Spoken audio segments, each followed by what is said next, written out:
Hello, everyone. Welcome to our podcast. My name is Anna, and I am so happy you are here with us today. This podcast is made for beginner English learners, and every episode is simple, fun, and useful. Today, we have a really important and motivating topic. We're going to talk about not wasting your time. Time is the one thing we all have equally. Everyone gets 24 hours in a day, but how we use those hours makes a huge difference in our lives. I am joined by my wonderful co-host, Mark. Mark, say hello and tell us, do you ever feel like you are wasting time? Hello. Thank you, Anna. Hi to all our wonderful listeners. Do I ever feel like I'm wasting time? Honestly, yes, sometimes. I think everyone does. But over the years, I've learned a lot about how to use time more wisely and how to recognize when I'm letting it slip away. Today, Anna and I are going to talk about what it means to waste time, why we do it, how to stop, and how to use your time in ways that make you feel happy, productive, and fulfilled. We will also give you lots of useful English vocabulary and phrases. Let's start with the basics. What does it mean to waste time? To waste time means to spend time on things that are not useful, important, or meaningful, things that do not help you grow, achieve your goals, or make you happy. The opposite of wasting time is using time well, or spending time productively. Some useful English vocabulary for this topic: productive, doing something useful and getting good results; efficient, completing tasks with the least amount of time or effort wasted; priority, something that is more important than other things; procrastinate, to delay doing something, especially something you should do. Great vocabulary to start with. The most common ways people waste time are quite relatable. Scrolling endlessly through social media, watching videos and reading posts without any clear purpose, sometimes for hours. Watching TV programs you do not even really enjoy just because the TV is on. Doing small, easy tasks to avoid a bigger, more difficult one. This is called procrastination. Saying yes to things you do not want to do and spending time on other people's priorities instead of your own. Overthinking, spending so much time worrying about decisions that you never actually make them. And waiting for the perfect moment, the perfect plan, or the perfect conditions before starting something important. Waiting for the perfect moment. I definitely recognize that one. Now let's talk about why we waste time, because understanding the reason is the first step to changing the habit. There are several common reasons. First, fear. When we are afraid of failure or of not doing something perfectly, we avoid starting. Second, lack of clear goals. If you do not know what you want to achieve, it is very easy to fill your time with unimportant activities. Third, low energy. When we are tired, we tend to choose easy, passive activities rather than meaningful ones. Fourth, distractions. Our phones, notifications, and the internet are designed to grab and hold our attention. The psychology of wasting time is very interesting. One important reason is what psychologists call instant gratification, choosing something that feels good right now even if it doesn't help you long term. Watching a funny video feels good instantly. Working on a difficult project feels hard now but rewarding later. Our brains are naturally attracted to the easy, immediate reward. Another reason is mental fatigue. When your brain is tired from working hard, it seeks rest through distraction rather than productive rest. Also, lack of structure means without a plan or routine, time easily disappears. And finally, some people waste time because they are simply not aware of how much time they are losing. Tracking your time? That sounds both scary and extremely useful. Now let's talk about the phrase, "don't waste your time," more directly. This phrase can be used in different ways in English. Sometimes we say it as encouragement. Don't waste your time worrying about things you cannot change. Sometimes we say it as advice.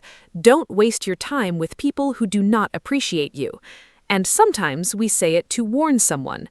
Don't waste your time on that project. It will never work. The phrase is very flexible and comes up in many different conversations. Mark, can you give our listeners more examples of how we use this phrase naturally in everyday English conversations? Sure. Here are many natural examples of don't waste your time in everyday use. Don't waste your time watching that show. It is really not good. Don't waste your time explaining it to him. He has already made up his mind. I realized I was wasting my time at that job. He was going nowhere. Stop wasting time on social media and do your homework. She doesn't waste any time. She always gets straight to the point. This is actually a compliment, meaning she's very efficient. I wasted 2 hours trying to fix it, and it wasn't even necessary. Every minute you waste worrying is a minute you could spend doing. Those examples are perfect. I especially love she gets straight to the point. What a great compliment for an efficient person. Now, let's talk about time management, because this is one of the most important skills for not wasting time. Time management means planning and controlling how you spend your hours to make sure you achieve your goals and priorities. Some key time management strategies: making a to-do list, writing down everything you need to do, setting priorities, deciding which tasks are most important and doing those first, using a schedule or planner, assigning specific times to specific tasks, breaking large tasks into small steps so they feel less overwhelming. Yes, time management is something I think about every day. My personal system is quite simple. Every evening, I write a short list of the 3 most important things I want to achieve the next day. Just 3, not 20. Keeping the list short forces me to think carefully about what really matters. In the morning, I do the most difficult or most important task first, before I check emails or social media. This is called eating the frog, doing the hardest thing first so everything else feels easy afterward. I also use a simple timer technique, working for 25 minutes without distraction, then taking a 5-minute break. This is called the Pomodoro technique. Eating the frog. What a vivid and memorable phrase. Now, let's talk about the difference between being busy and being productive, because these are not the same thing. Many people are very busy all day, but do not actually achieve much that is truly important or meaningful. Being busy means your time is full of activity. Being productive means your activity is leading to real results and progress toward your goals. In English, we have a useful expression: working smarter, not harder. This means focusing your effort on the things that actually matter, rather than filling your day with tasks that keep you busy but do not move you forward. The difference is so important. Here is a clear example. Imagine 2 students. Student A studies for 5 hours, but spends most of that time looking at her phone, reorganizing her notes, and making her workspace look nice. She feels very busy, but she does not learn much. Student B studies for 2 hours with complete focus, no phone, clear goals, active reading. She feels less busy, but she learns much more. Student B is productive. Student A is just busy. Another example. A person who attends many meetings at work all day long might feel very busy, but if those meetings do not lead to decisions or progress, they are not productive. Am I making progress toward what actually matters to me? What a powerful question to ask yourself. Now, let's talk about procrastination in more detail, because this is one of the biggest reasons people waste time. Procrastination means delaying or postponing tasks, especially important ones, in favor of easier or more enjoyable activities. Almost everyone procrastinates sometimes, but chronic procrastination, doing it all the time, can seriously harm your productivity, your career, and even your mental health. The feeling of having unfinished tasks hanging over you is very stressful. In English, common procrastination phrases include, "I will do it later," "I will start tomorrow," "I'm not in the mood right now," "I will wait until..." Procrastination is such a common struggle. The main reason people procrastinate is that the task feels uncomfortable, too difficult, too boring, too overwhelming, or too connected to a fear of failure or judgment. The brain avoids discomfort instinctively. The trick is to make starting easier, not finishing. The hardest part of any task is almost always the beginning, so one powerful strategy is commit to doing just 2 minutes of the task, just 2 minutes. Often, once you start, momentum builds and you continue naturally. Another strategy is to remove temptations. Put your phone in another room, close unnecessary browser tabs, and create a distraction-free environment. And remind yourself how good it feels to finish something. Commit to just 2 minutes. Such a clever and practical strategy. Just starting is often the hardest part, and once you begin, it becomes much easier to continue. Now, let's talk about something many people find difficult: saying no. One of the biggest ways people waste time is by saying yes to things they do not want to do, helping with tasks that are not their responsibility, attending events they don't enjoy, or taking on extra work when they are already too busy. Learning to say no kindly but clearly is an essential skill for protecting your time. Saying no is a skill that takes practice, but it gets easier. Here are some natural, polite ways to say no. I really appreciate you thinking of me, but I can't commit to that right now. I'm sorry, I already have plans. That sounds interesting, but it's not the right time for me.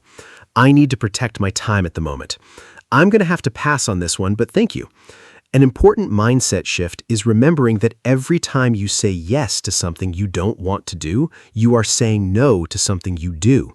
Your time and energy are limited and valuable. If it is not a clear yes, it is a no. I love that rule.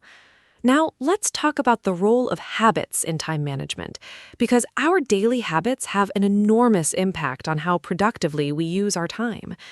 A habit is something you do regularly, almost automatically without thinking. Good habits, like waking up early, exercising in the morning, or spending the first hour of your day on important work, save time and build consistency. Bad habits, like checking your phone first thing in the morning, staying up too late, or skipping planned tasks, waste time and reduce your energy. My most important time-protecting habit is my morning routine. I wake up at the same time every day, no snoozing the alarm. The first 30 minutes of my morning are screen-free. I drink water, stretch gently, and think about what I want to achieve that day. This calm, intentional start sets a positive tone for the whole day. Another important habit, I batch similar tasks together. For example, I check and reply to all emails at specific times, not constantly throughout the day. Constantly checking emails and messages is one of the biggest time wasters in modern life. Screen-free mornings and batching tasks, both such practical and effective habits. Now let's talk about distractions, because distractions are one of the greatest enemies of good time use in the modern world. A distraction is anything that takes your attention away from what you are supposed to be doing. In today's world, the biggest distractions are smartphones, especially social media apps and notifications, the internet, easy to start browsing for one thing and find yourself reading something completely unrelated 30 minutes later, television, background noise and interruptions from other people, and our own wandering thoughts. Research shows that after a distraction, it takes an average of 23 minutes to fully return to a focused state. Managing distractions is something I work on constantly. My most effective strategies: first, I put my phone on Do Not Disturb mode when I need to focus, or I physically leave it in another room. Out of sight really does mean out of mind. Second, I use website blocking apps during work sessions. These prevent me from visiting distracting sites like social media. Third, I communicate my focus time to the people around me, letting them know I need uninterrupted time so they do not disturb me unnecessarily. Fourth, I work in blocks of focus time with short breaks so my brain gets scheduled rest rather than seeking distraction randomly. A distraction list for random thoughts, that is genius. Writing ideas down instead of chasing them in your head keeps you focused and does not lose the thought. Now let's talk about social media and screen time specifically, because this is probably the most common time waster for people today. Research shows that the average person spends about 6 to 7 hours per day looking at screens, phones, computers, and televisions. Social media platforms are specifically designed to keep you scrolling as long as possible, using psychology to trigger dopamine, the brain's pleasure chemical, with every notification, like, and new post. My relationship with social media has changed a lot over the years. I used to scroll mindlessly for long periods and feel vaguely empty afterward. Now I approach it much more intentionally. I deleted most social media apps from my phone and only access them on my computer at specific limited times. I set a daily 30-minute limit for social media, enough to stay connected without losing hours. I also regularly ask myself, is this adding value to my life or am I just passing time?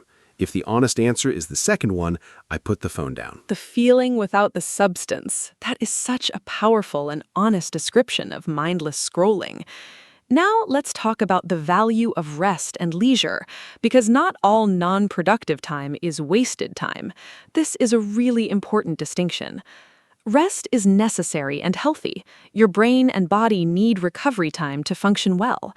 Leisure activities that bring you joy, reading, cooking, spending time with loved ones, walking in nature, are not wasted time at all. They restore your energy, nurture your creativity, and contribute to your overall well-being and happiness. The key difference is intentionality. Choosing to relax and enjoy yourself is very different from mindlessly drifting from one distraction to another. Restorative rest is so important and so different from passive time wasting. Here's the distinction I use. Genuine rest leaves you feeling refreshed, energized, and ready to engage with life again. True leisure activities are ones you actively choose because they bring you real joy or restoration.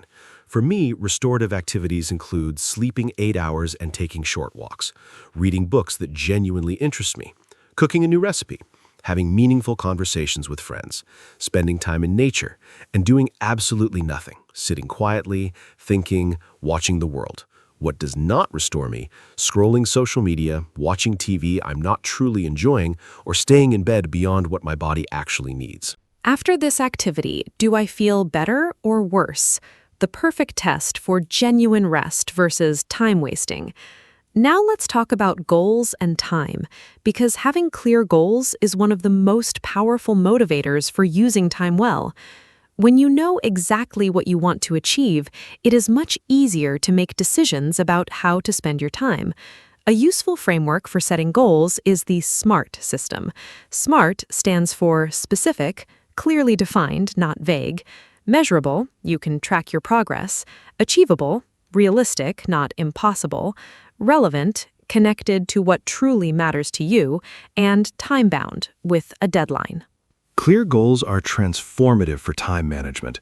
When you have a specific goal with a deadline, every day becomes clearer. You can look at any activity and ask, does this bring me closer to my goal or does it not? If the answer is no, you can choose to spend less time on it. Goals also create motivation and momentum. Progress toward a meaningful goal feels very different from just being busy. Even small daily progress builds confidence and energy.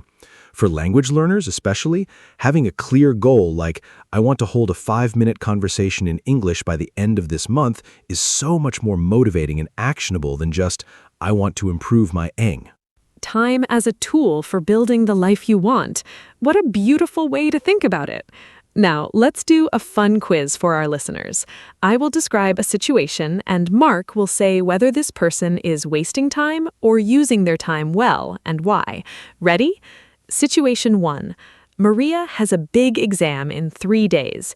She sits down to study, but first spends 20 minutes tidying her desk, sharpening all her pencils, organizing her notes by color, and making a cup of tea. Then she checks her phone briefly. Then she thinks about what to study first. After an hour, she has not actually studied anything. Listeners, what do you think? Maria is definitely wasting her time, in a very common and recognizable way.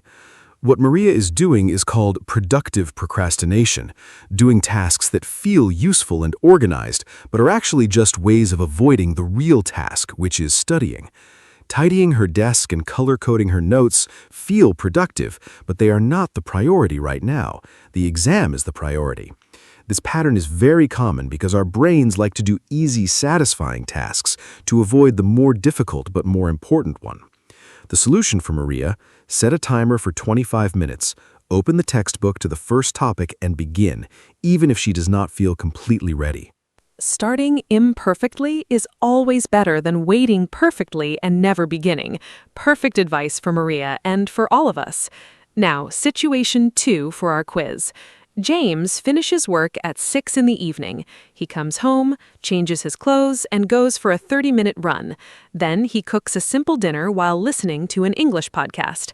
After dinner, he reads a book for 45 minutes. Then he calls his mother for 20 minutes. At 9:30, he puts his phone away and goes to bed at 10:30. Listeners, is James wasting his time? Think about it. His evening seems full of activities, but are they meaningful? Mark, what is your verdict this time? James is absolutely using his time beautifully. Every activity in his evening is intentional and restorative. Exercise, excellent for physical and mental health. Cooking while listening to a podcast, multitasking in a genuinely useful way, enjoying a skill and learning at the same time.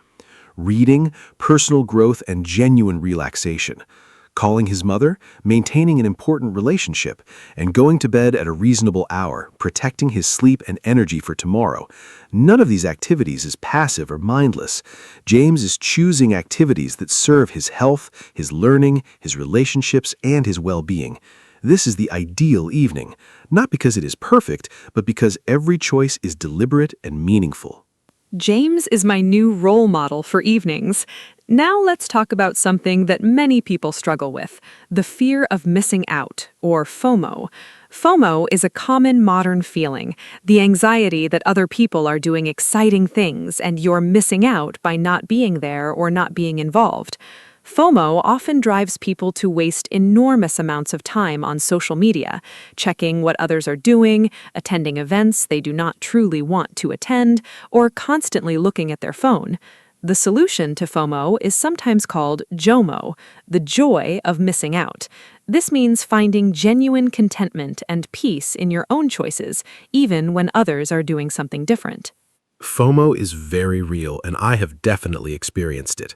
The turning point for me was realizing that social media only shows the highlights of people's lives, the best moments, the most exciting experiences. It's never the full picture. So comparing your ordinary Tuesday to someone else's curated holiday photos is always going to make your life seem less interesting, even when your life is actually wonderful. I now practice JOMO very deliberately. When I choose to stay home and read instead of going to a loud party, I enjoy that choice fully, rather than wondering what I'm missing. Comparison is the thief of joy. That is one of my favorite English expressions. And presence is the antidote to FOMO. What a beautiful and wise thought. Now let's talk about the relationship between time and energy, because managing your energy is just as important as managing your time. You might have 24 hours in a day, but if you spend them exhausted and unfocused, you will not use them well. Understanding when your energy is highest, when you feel most alert, creative, and motivated, is very useful for scheduling your most important tasks at those times. For most people, energy is highest in the morning. Energy management is something I think about a lot. I have noticed clear patterns in my own energy. My mental energy is highest in the morning. This is when I do my most creative and demanding work. I protect this time fiercely. No emails, no social media, no meetings if possible. Mid-afternoon, around 2 or 3 o'clock, my energy naturally dips. This is normal. Our bodies have a biological tendency toward a rest period in early afternoon. Instead of fighting it with caffeine, I use this time for lighter tasks, responding to emails, attending meetings, or doing administrative work. In the late afternoon, energy often rises again for several hours. Working with your natural energy rhythms, what a smart and practical approach. Now let's give our listeners some final practical tips for not wasting time. These are simple, actionable steps they can start using immediately. Tip 1. Start each day by identifying your top 3 priorities. Tip 2. Do the most important task first before distractions begin. Tip 3. Put your phone away during focused work time. Tip 4. Use a timer. Work in focused blocks with short breaks. Tip 5. Track your time for 1 week. Write down what you do each hour. The results might surprise you. Tip 6. Learn to say no kindly but clearly. More practical tips. Tip 8. Set specific times for checking emails and social media, not continuously throughout the day. Tip 9. Get enough sleep. A tired mind wastes far more time than a rested one. Tip 10. Remove apps from your phone that consume time without adding value. Tip 11. Plan your week on Sunday evening. Knowing your schedule reduces decision fatigue during the week. Tip 12. Stop multitasking. Research shows that doing two things at once means doing them both worse. Focus on one thing at a time. Tip 13. Celebrate progress, not perfection. Getting 80% of something done is far better than planning a perfect version forever. Every hour is an hour of your one precious life. That is perhaps the most important reminder of the entire episode. Let me now give a final summary of everything we talked about today. We discussed what it means to waste time and why people do it: fear, lack of goals, distractions, and procrastination. We talked about the difference between being busy and being productive. We explored procrastination and practical strategies to overcome it. We discussed saying no, daily habits, distractions, social media, and the value of true rest. We talked about SMART goals, energy management, FOMO and JOMO, and we did a fun quiz with Maria and James. Thank you so much, Anna. This was one of my favorite episodes. And a huge thank you to every single listener who spent this time with us today. And what an appropriate topic that is. You chose to spend time listening to this podcast, learning English, and thinking about how to live more intentionally.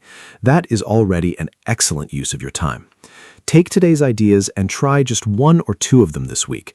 Put your phone away for 1 hour. Write your top 3 priorities tomorrow morning. Say no to one thing that does not serve you.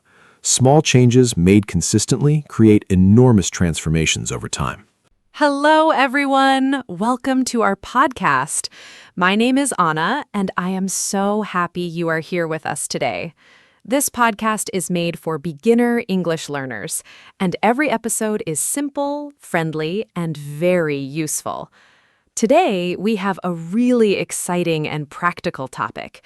We are going to talk about how to study smart, not hard. Many people spend hours and hours studying, but do not see good results.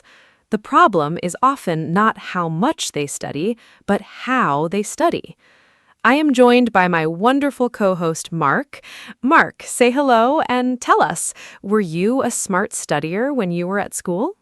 Hello. Thank you, Anna. Hi to all our wonderful listeners. Was I a smart studier at school? Honestly, no, not at first.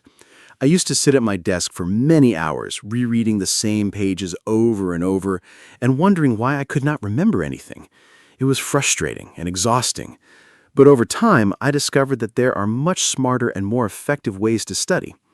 Today, Anna and I are going to share the best techniques, strategies, and habits that science has proven actually work.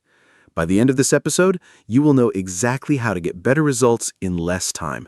Let's get started. Let's start with some important vocabulary for today's topic.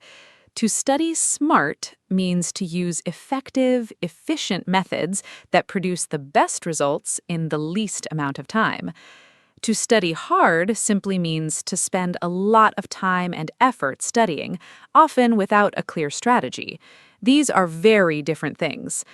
Other important words: technique, a specific method or way of doing something; strategy, a plan for achieving a goal; retention, the ability to remember and keep information in your memory; and active learning, engaging deeply with material rather than passively reading it; and to cram, to try to learn a large amount of information very quickly just before an exam. Studying hard without smart strategies is ineffective for one main reason. The human brain does not store information simply because you look at it for a long time. The brain stores information that is meaningful, repeated in smart ways, connected to what it already knows, and retrieved actively. Simply rereading your notes or textbook is one of the least effective study methods science has identified, but it is what most students naturally do. The phrase, "the illusion of knowing," describes this perfectly. When you reread something, it feels familiar, so you think you know it. But familiarity is not the same as real learning. Real learning means you can recall and use information without looking at it. The illusion of knowing. What a powerful and important concept. Now, let's talk about the first smart study strategy, active recall. Active recall means testing yourself on material instead of just reading it. Instead of looking at your notes and thinking, yes, I know this, you close your notes and try to remember the information from memory. You ask yourself questions. What are the main points of this topic? What did I just read? Can I explain this in my own words without looking? This forces your brain to work hard to retrieve the information, which strengthens the memory much more than passive rereading. A simple tool for active recall is flashcards. Active recall is one of the most powerful study techniques ever researched. Here's why it works so well. Every time you try to retrieve a piece of information from memory, even if you struggle and cannot remember it perfectly, your brain strengthens the connection to that information. The struggle to remember is not a sign that you are failing. It is actually the learning happening. Psychologists call this the testing effect, or retrieval practice effect. The simple act of testing yourself on material dramatically improves how well you remember it long-term, compared to rereading the same material. Practical ways to use active recall: close your book and write everything you remember. Teaching the material to an imaginary student. I love that idea. Now, let's talk about the second powerful strategy, spaced repetition. Spaced repetition means reviewing information at gradually increasing intervals over time, rather than studying everything on the same day. For example, you learn something new today, you review it tomorrow, then 3 days later, then a week later, then a month later. Each time you review, the memory gets stronger and lasts longer. This matches the natural way human memory works. Our memories fade over time. Scientists call this the forgetting curve. But each time you review information just before you're about to forget it, the forgetting curve resets and becomes flatter. Spaced repetition is beautifully simple once you understand it. Imagine you're building a wall with bricks. If you lay all the bricks in one day and never come back, the wall might collapse. But if you add bricks regularly over many days, checking that each layer is solid before adding the next, the wall becomes strong and permanent. Memory works the same way. Trying to learn everything about a topic in one long session, called massed practice or cramming, creates weak temporary memories. Reviewing the same material spread over multiple sessions creates strong, lasting memories. The brilliant thing is, spaced repetition actually requires less total study time than cramming to achieve better long-term results. What a perfect analogy, building a wall of knowledge brick by brick. Now let's talk about the third strategy, the Pomodoro technique, because this one is specifically about how to manage your study time. The Pomodoro technique was created by Francesco Cirillo in the 1980s. It is very simple. You work with complete focus for 25 minutes. This is called one pomodoro, the Italian word for tomato, because Cirillo used a tomato-shaped kitchen timer. After 25 minutes, you take a 5-minute break. After completing 4 pomodoros, you take a longer break of 15 to 30 minutes. This method works because it creates focused work blocks, prevents mental fatigue, and makes large tasks feel manageable. Yes, the Pomodoro technique has been genuinely transformative for my productivity.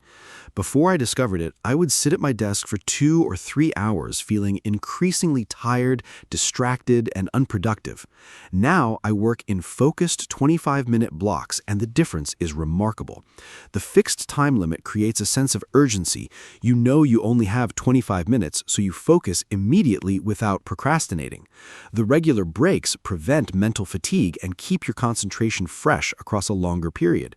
And seeing a completed list of Pomodoros at the end of a study session gives a satisfying sense of accomplishment.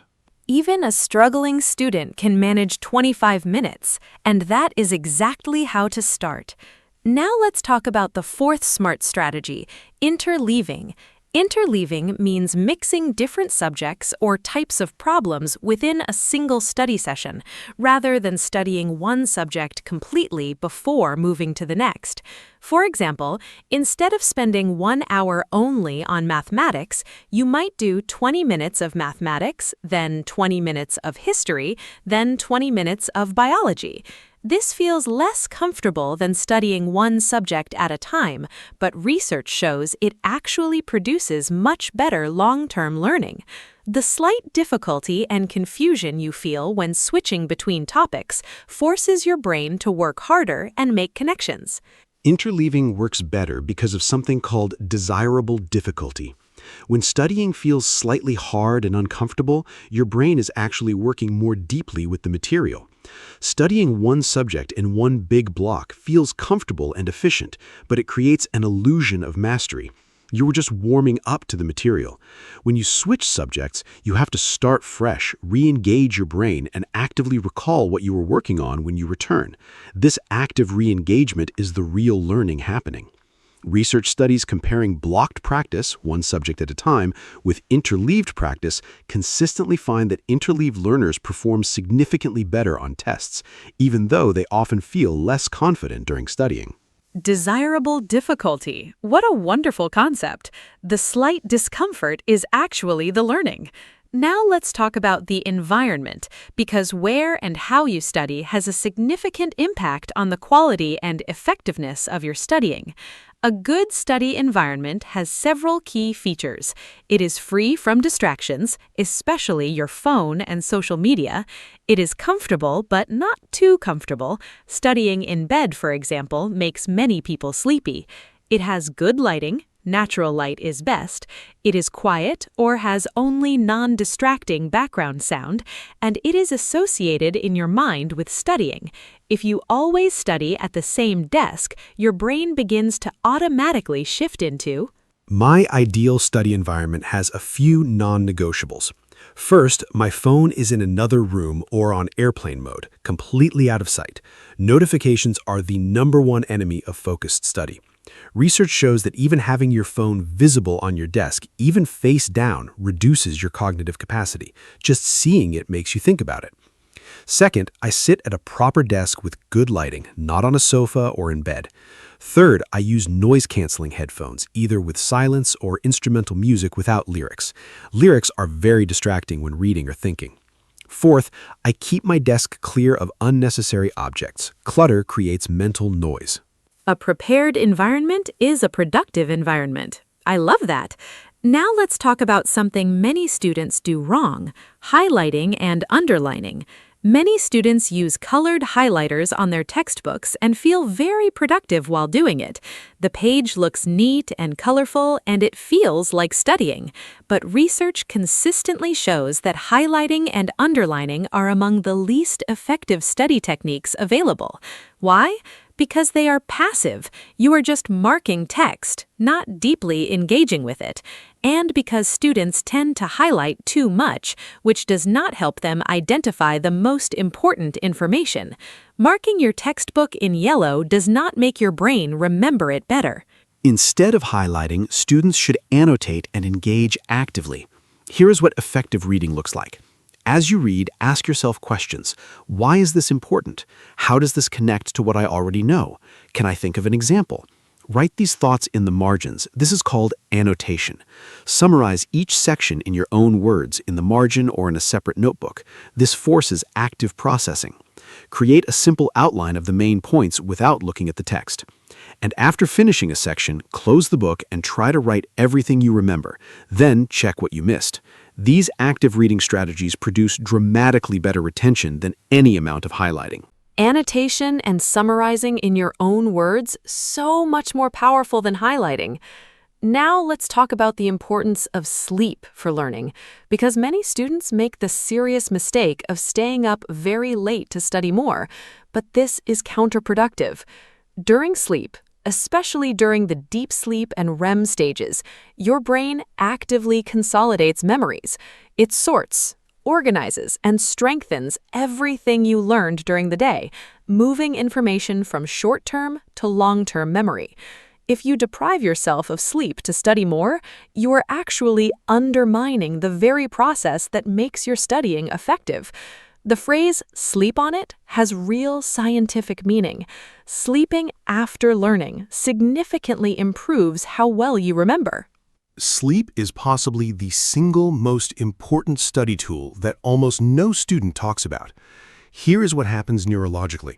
During deep sleep, your brain replays and strengthens the neural pathways formed during the day's learning. During REM sleep, your brain makes creative connections between new information and things you already know. This is why you sometimes wake up with a new understanding of something you were confused about the day before. Studies show that sleeping between a learning session and a test dramatically improves test performance compared to staying awake from more study time. The practical advice? Do your studying, then sleep. Do not cram at the expense of sleep. Sleep is studying. Every student needs to hear that. Now let's talk about exercise and its relationship to learning, because this surprises many people. Physical exercise is not just good for your body, it is directly beneficial for your brain and your ability to learn. Exercise increases blood flow to the brain, promotes the growth of new brain cells, and releases chemicals like BDNF, brain-derived neurotrophic factor, which scientists sometimes call miracle grow for the brain because it helps neurons connect and memories form. Studies consistently show that students who exercise regularly have better memory, better concentration, and better academic performance than those who do not. The difference in my mental performance after exercise is remarkable. On days when I go for a morning run or do even a short workout before studying, my concentration is sharper, my thinking is clearer, and I learn new information much more quickly. On days when I sit at my desk all day without moving, my mind feels foggy and slow by the afternoon. The research strongly supports this personal experience. A study from Harvard found that aerobic exercise, activities that raise your heart rate, actually causes new brain cells to grow in the hippocampus, the area of the brain most responsible for learning and memory. Move your body to improve your mind. Such a simple and powerful message. Now let's talk about something very important for all learners, the importance of breaks. Many students feel guilty about taking breaks. They think every minute not studying is a minute wasted. But this is wrong. Regular, planned breaks are essential for effective studying. Your brain cannot maintain deep focus indefinitely. After a period of concentrated work, typically 20 to 45 minutes, the quality of your attention decreases significantly. Working through this fatigue does not produce more learning, it produces less. Planned breaks allow your brain to consolidate recent learning, reset your attention, and approach the next session with fresh focus. Effective study breaks are those that genuinely rest your brain, not those that simply replace one screen with another. Here is what I recommend. Stand up and move. Even walking to the kitchen and back gets blood flowing. Go outside briefly if possible. Fresh air and natural light are genuinely restorative for mental energy. Do a few minutes of gentle stretching. Your body gets stiff from sitting. Have a healthy snack and drink water. Hydration significantly affects cognitive performance. Or simply sit quietly for a few minutes without any screens. What I do not recommend for breaks: checking social media, watching videos, or playing phone games. A real break means stepping away from all screens. So important and so often ignored. Now let's talk about goal setting for studying, because studying without a clear goal is like driving without a destination. Effective study goals are specific and measurable. Not, I will study English today, but I will learn and review 20 new English vocabulary words with flashcards for 30 minutes today. Not, I will study for my exam, but I will complete and self-test on chapters 3 and 4 today. When your study goal is specific, you know exactly when you have achieved it. This creates motivation, focus, and a satisfying sense of completion when you finish. Setting effective study goals has transformed my productivity. Here's my simple system. The night before, I decide specifically what I want to accomplish the next day. Not what I want to go over, but what I want to be able to do by the end of the session. For example, by the end of this session, I will be able to recall all 50 vocabulary words without looking at my notes. Or I will complete 10 practice problems and check my answers. Notice that the goal describes a result, something I can verify, not just an activity. I also estimate how long each task will take and plan my sessions accordingly. Specific outcomes make studying more effective and more satisfying. Perfectly said. Now, let's talk about the myth of multitasking, because many students believe they can study effectively while also doing other things, watching television, texting friends, or listening to music with lyrics. But research is very clear. Multitasking, truly doing two mentally demanding things simultaneously, is not possible for the human brain. What we call multitasking is actually task switching, rapidly moving attention between tasks. And every time you switch, there is a cost, called switching cost, where your attention takes time to fully engage with the new task. This makes every individual task slower and less accurate. The impact of distractions during studying is much greater than most people realize. Research by Gloria Mark at the University of California found that after being interrupted, even briefly, it takes an average of 23 minutes to fully return to the original task. So one quick check of your phone does not cost you 30 seconds. It potentially costs you more than 20 minutes of full concentration. This means that students who study for 2 hours with frequent phone checks may achieve far less deep learning than students who study with complete focus for just 45 minutes. Protect your focus fiercely. It is your most precious resource. I want to write that on every student's desk. Now, let's talk about the importance of understanding rather than memorization. Many students try to memorize information without truly understanding it. This creates fragile knowledge. You might remember facts for an exam, but quickly forget them afterward, and you cannot apply them flexibly in new situations. True learning means understanding the underlying concepts, principles, and connections.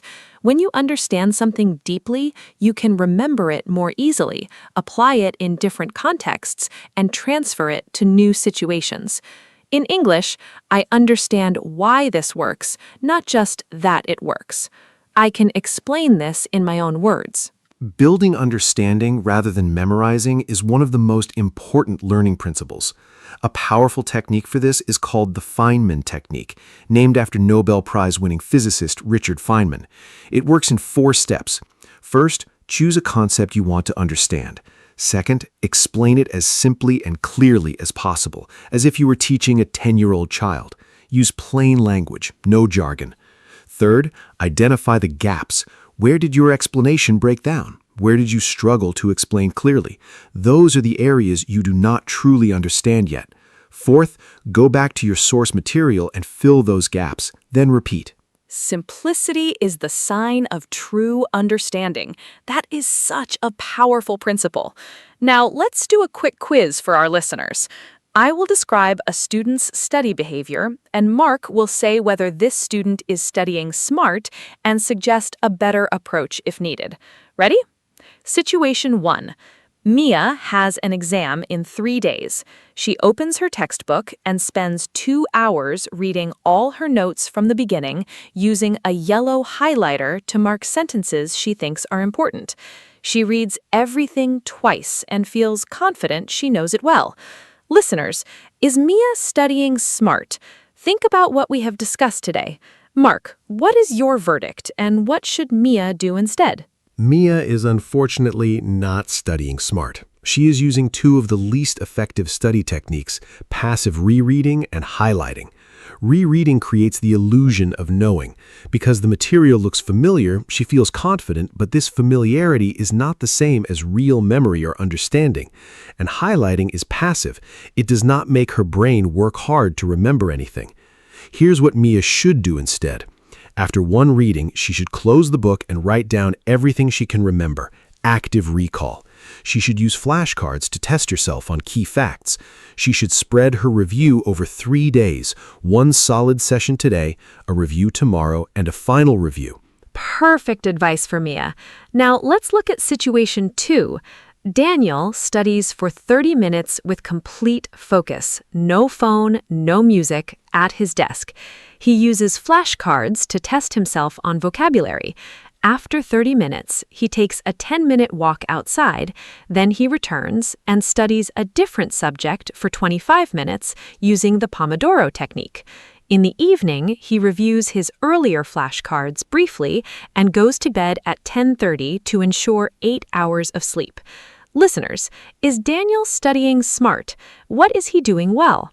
I am very curious to hear Mark's analysis of Daniel's study session. Daniel is studying brilliantly. Let me go through everything he's doing right. First, 30 minutes of complete distraction-free focus. This protects his concentration and ensures deep learning. Second, using flashcards for vocabulary. This is active recall, one of the best study techniques available. Third, a 10-minute walk for a break. This genuinely restores his brain and increases blood flow. Fourth, switching to a different subject. This is interleaving, which again, research produces better long-term retention. Fifth, a brief evening review of earlier flashcards. This is spaced repetition, consolidating his earlier learning. And sixth, getting 8 hours of sleep, allowing his brain to fully consolidate everything he learned during the day. Daniel is my new study hero. Now let's talk about something that often gets overlooked, the physical act of writing by hand. In our digital world, many students take notes on laptops or tablets, but research suggests that handwriting notes, physically writing by hand, leads to better learning than typing. The reason is fascinating. When you type, you can transcribe information very quickly, which means you often write down words almost verbatim without deeply processing them. When you write by hand, the process is slower, which forces you to listen more carefully, select the most important information, and put it into your own words. This deeper processing during note-taking leads to better understanding and better retention. I use both, but for different purposes. For learning new material and attending lectures or classes, I always prefer handwriting in a physical notebook.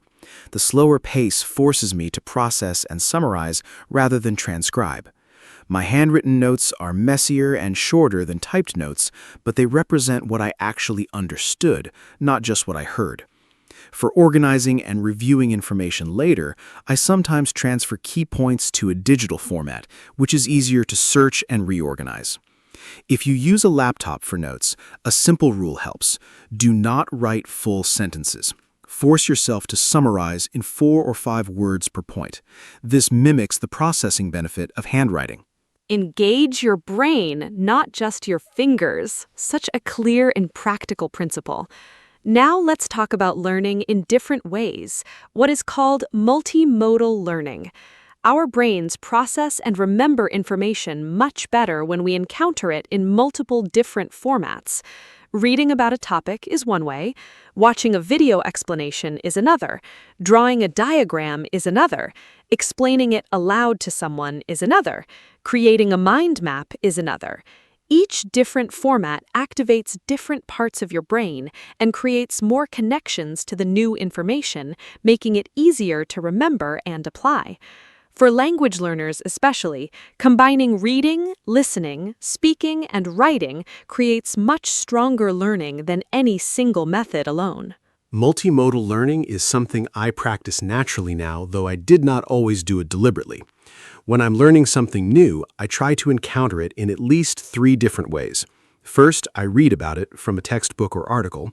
Second, I find a video explanation. Watching and listening adds a visual and auditory dimension. Third, I write a summary in my own words. This activates writing and deepens processing.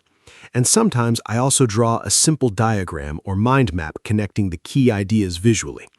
For language learning specifically, which is what many of our listeners are doing right now, this means reading English, listening to English, speaking English, and Every episode of this podcast is already multimodal learning. I love that. You are already studying smart by listening to us. Now let's give our listeners a complete summary of all the smart study strategies we have covered today. Strategy 1.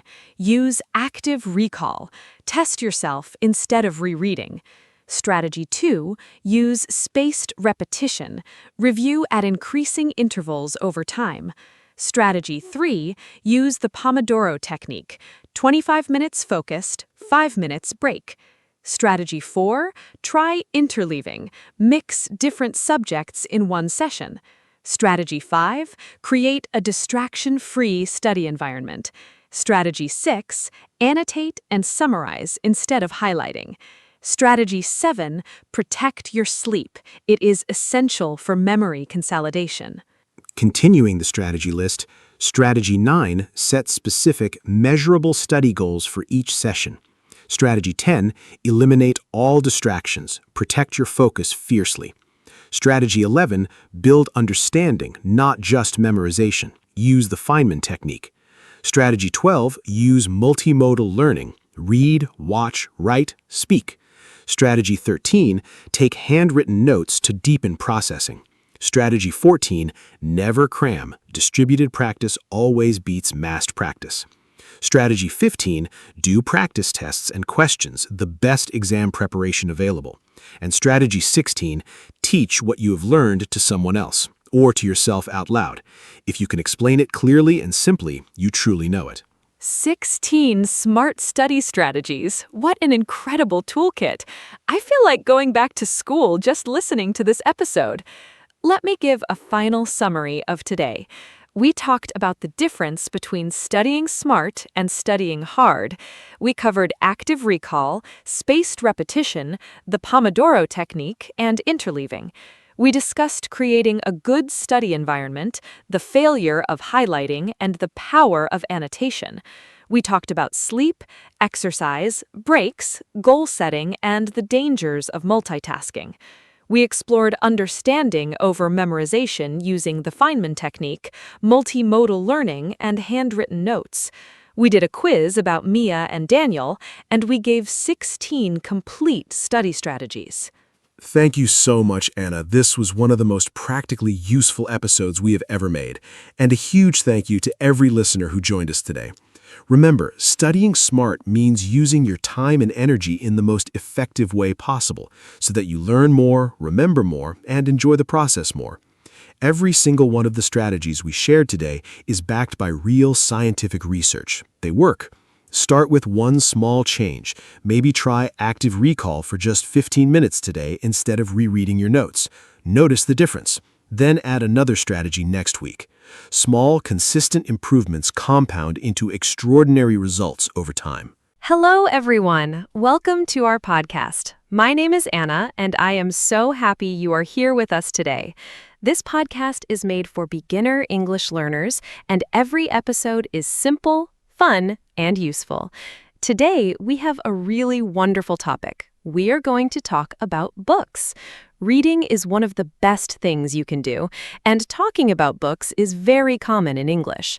What is your favorite book? What kind of books do you like? Do you read every day? These are all great conversation questions. I am joined by my fantastic co-host, Mark. Mark loves books too. Mark, say hello and tell us, are you a big reader? Hello, hello. Thank you, Anna. Hi to all our wonderful listeners. Yes, I am absolutely a big reader. Books have been a huge part of my life since childhood. Today's topic makes me very happy because I love talking about books almost as much as I love reading them. Books are a fantastic topic for English learners because the vocabulary is practical and useful. You can talk about books at school, at work, or with a friend over coffee. Anna and I will share our favorite books, talk about genres, and give you lots of useful phrases. By the end of this episode, you will talk about books naturally. Let's go. Okay, let's start with the most important question. What is your favorite book? This is one of the most common questions people ask. In English, you can ask it in different ways. What is your favorite book? Or, what book do you recommend? Or, what are you reading right now? To answer, you say, "My favorite book is," or "I really love," or "I recommend." You can also say why. "I love it because the story is exciting," or "The characters are very interesting." Mark, what is your favorite book? Tell our listeners. Make it sound interesting so everyone wants to read it. Great question. My absolute favorite book is The Alchemist by Paulo Coelho. It is a short novel, not very long, but it is incredibly powerful. The story follows a young shepherd boy named Santiago who travels from Spain to Egypt looking for treasure, but the real journey is inside him. He learns about following your dreams, listening to your heart, and finding your purpose in life. The language is simple and beautiful, which makes it perfect for English learners too. I have read it 3 times. Every time I read it, I find something new. It gives me a feeling of hope and motivation. I genuinely recommend it to everyone. Anna, what is your favorite book? Oh, I love The Alchemist too. My absolute favorite book is Anne of Green Gables by Lucy Maud Montgomery. It is a classic novel about a young orphaned girl named Anne who goes to live with an older brother and sister on a farm in Canada. Anne is funny, creative, imaginative, and full of life. I first read this book when I was 10 years old, and I have loved it ever since. It is warm, funny, and very heartfelt. It teaches about friendship, family, and finding your place in the world. I think Anne is one of the most lovable characters in all of literature. Have you read it, Mark? I have not read Anne of Green Gables, but now I really want to. I love books with memorable characters. Another favorite of mine is To Kill a Mockingbird by Harper Lee. It is set in the southern United States in the 1930s and told through the eyes of a young girl named Scout. Her father, Atticus Finch, is a lawyer who defends a man wrongly accused of a crime. The book is about justice, courage, and doing what is right even when it is difficult. It is beautifully written and very moving. It is considered one of the greatest American novels ever written. The themes are serious, but the story is very warm. To Kill a Mockingbird is a masterpiece. Atticus Finch is one of the most admirable characters in literature.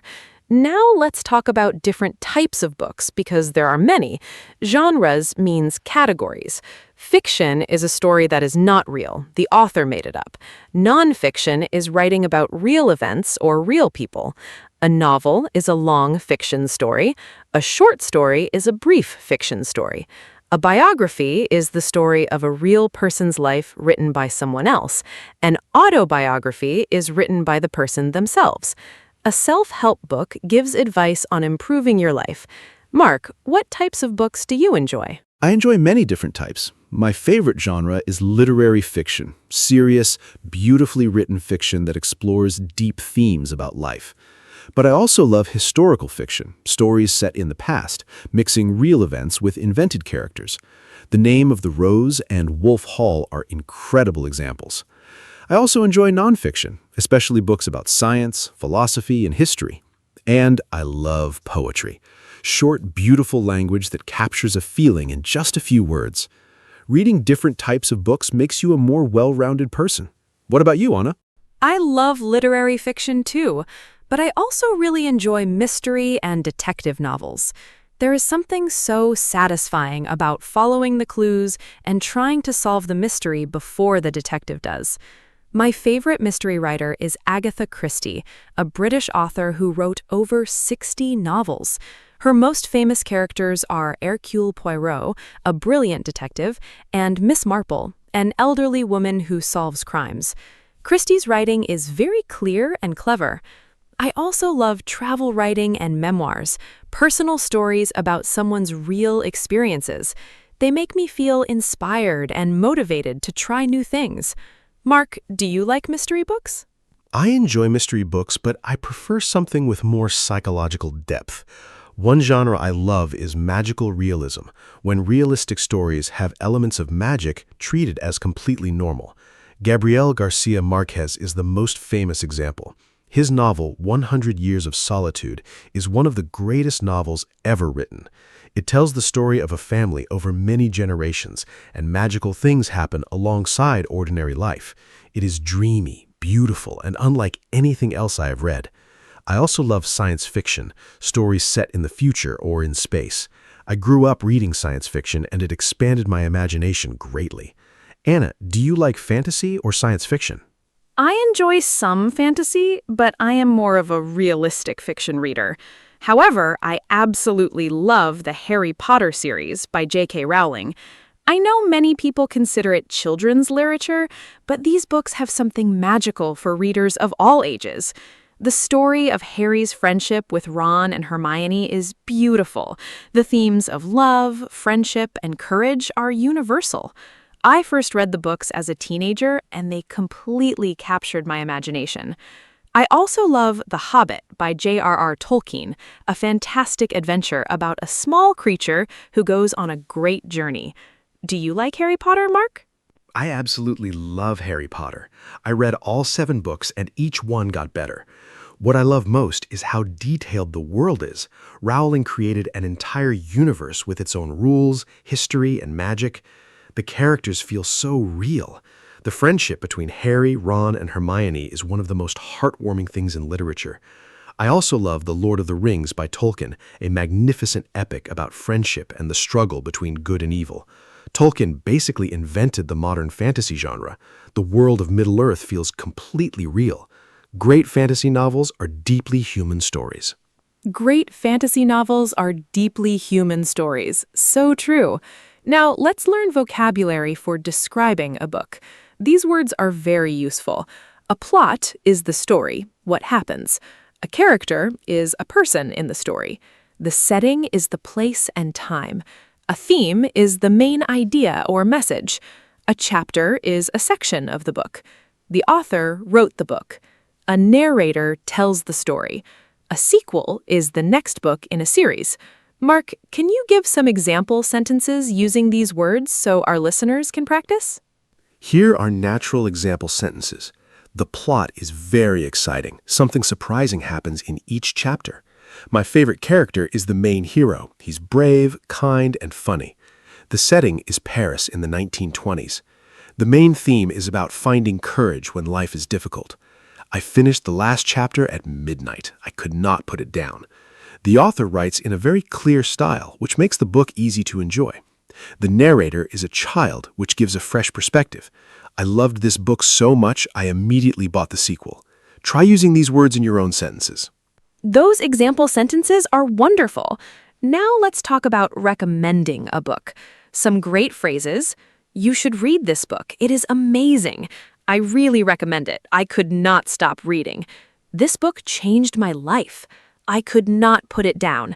This means it was too exciting to stop. It's a real page-turner. So exciting you keep turning pages. This book made me laugh and cry. The ending completely surprised me. The writing is beautiful. Mark, can you give some phrases for describing a book you did not enjoy? Sure, sometimes a book is not right for you, and that's okay. Here are some honest phrases. I did not enjoy this book. It was too slow for me. The characters felt a little flat. Flat means not deep or realistic. I could not connect with the main character. The plot was too complicated to follow. It was not my genre, so maybe that's why I didn't love it. It wasn't the right time for me to read it. I might try again when I'm in the right mood. Being honest about books is perfectly fine. Not every book is for everyone, and that's okay. It was not the right time for me. I love that phrase. Sometimes we read a book at the wrong time in our lives and it does not connect. But if we read it later, it becomes a favorite. Now let's talk about reading habits. In English, you talk about habits using usually, always, sometimes, and never. For example, I usually read before bed.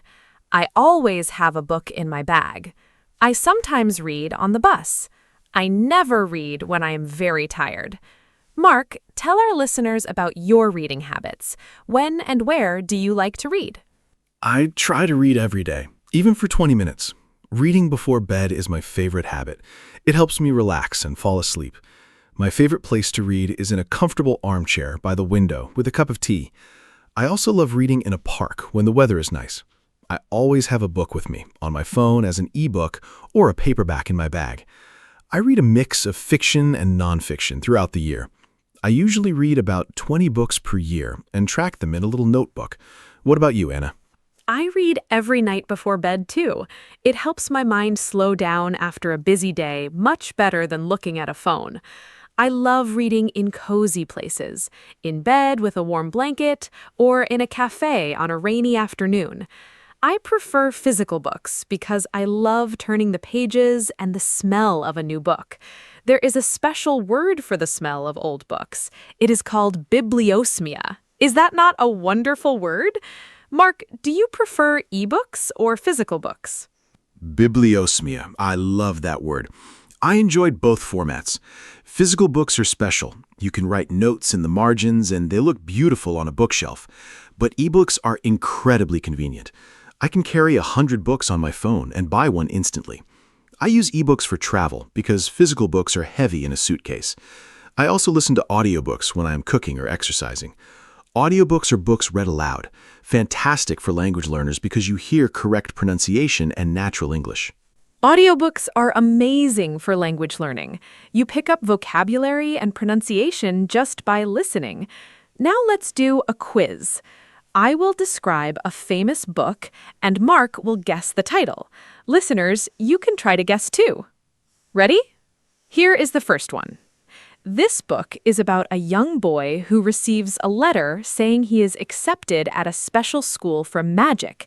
He did not know he was a wizard. He makes two best friends and fights against a powerful, evil enemy. It is a very famous series of 7 books. Mark and listeners, what is it? This book is loved by children and adults all over the world. That is easy. Harry Potter by J.K. Rowling. The first book is Harry Potter and the Philosopher's Stone. Almost everyone in the world knows this story. Okay, here's one from me. A young girl falls asleep in a forest and enters a magical underground world. She meets very strange creatures. She plays cards with a queen who shouts, "Off with their heads," at everyone. When she wakes up, it was all a dream. Anna, what is the title? Listeners, think carefully. It was written by a British author in the 1800s and is a beloved classic. That is Alice's Adventures in Wonderland by Lewis Carroll. I love that story. Alice is so brave and curious. Here's one more for our listeners. A poor young woman in 19th century England works as a governess. She falls in love with her employer, a mysterious man named Mr. Rochester. But there is a terrible secret hidden in the house. It is a story of love, independence, and strong moral values. This is one of the most famous novels in English literature. Mark and listeners, what is the title? Take a guess. Jane Eyre by Charlotte Bronte. What a magnificent novel. Jane is one of literature's greatest heroines, so independent and self-respecting. The famous line, "Reader, I married him," is one of the most celebrated sentences in English literature. Okay, last quiz question from me. A pilot crashes his plane in the desert and meets a little boy from a tiny planet in space. The boy asks deep and simple questions about love and friendship. The book has beautiful, simple drawings. Anna, what is it? The Little Prince by Antoine de Saint-Exupéry, one of the most beautiful books ever written. It is the most translated book in history after the Bible. The most famous line is, "What is essential is invisible to the eye." The most important things, like love and friendship, cannot be seen, only felt in your heart. It sounds like a children's book, but is full of deep wisdom for adults. I first read it at school and did not fully understand it. I read it as an adult and cried. That is the sign of a truly great book. Mark, have you cried reading a book? Yes, I have cried reading books. Crying means the author really connected with your emotions. The book that made me cry most was The Road by Cormac McCarthy, about a father and son surviving in a destroyed world. The love between them is overwhelming to read. I also cried at Of Mice and Men by John Steinbeck, a short but devastating novel about friendship and broken dreams. And I always get emotional at Charlotte's Web, a beautiful children's book about a spider who saves her friend. Truly heartbreaking. Anna, have you cried reading a book? Yes, books make me cry more than films. A Little Life by Hanya Yanagihara made me cry the most. It is a very emotional novel about four friends in New York City. One of them has a very difficult and painful life. I also cried reading The Kite Runner by Khaled Hosseini about friendship, guilt, and redemption set in Afghanistan. And I always cry at Bridge to Terabithia, a children's novel about two best friends. Books that make you feel deeply are the ones you remember forever. Mark, what book has made you laugh the most? Three Men in a Boat by Jerome K. Jerome makes me laugh the most. It's a comic novel from 1889 about three friends and a dog on a boat trip. Everything goes wrong in the funniest way. The writing is brilliantly witty and still feels modern. I also love Terry Pratchett's Discworld series, hilarious fantasy novels set on a flat world carried through space on a giant turtle.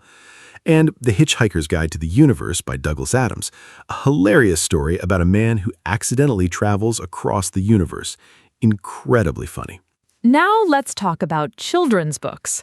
Great children's books teach kids about empathy, courage, and imagination. They are also wonderful for adult English learners because the vocabulary is clear and simple. My favorite children's book is The Very Hungry Caterpillar by Eric Carle, a picture book about a caterpillar who eats lots of food and eventually becomes a beautiful butterfly, a beautiful message about growth. I also love Matilda by Roald Dahl, a story about a brilliant girl with magical powers who loves reading. Mark, what are your favorite children's books? Children's books are magical. My favorite is Where the Wild Things Are, a picture book about a naughty boy named Max who travels in his imagination to a land of wild monsters, but he misses home and returns. It's about imagination, home, and love. I also love all of Roald Dahl's books. Charlie and the Chocolate Factory, James and the Giant Peach, the BFG, and Fantastic Mr. Fox are all brilliant. Dahl wrote stories that are exciting, funny, and slightly dark, perfect for children and adults alike. Reading Dahl in English is great practice. Roald Dahl is absolutely a genius. Now let's talk about something practical, how reading in English can improve your skills.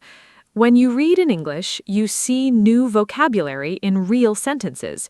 You learn grammar naturally, you improve your spelling, and absorb different writing styles. For beginners, I recommend starting with graded readers, books simplified to different difficulty levels like A1, A2, or B1. They are perfect for building reading confidence gradually. Mark, can you give some more tips on reading in English as a language learner? Here are my top tips for reading in English. First, start easy. Choose books below your level so you enjoy the experience. A book you enjoy is better than a difficult one you put down. Second, when you find a new word, guess the meaning from context before checking a dictionary. Third, read a little every day. Even 10 minutes is enough.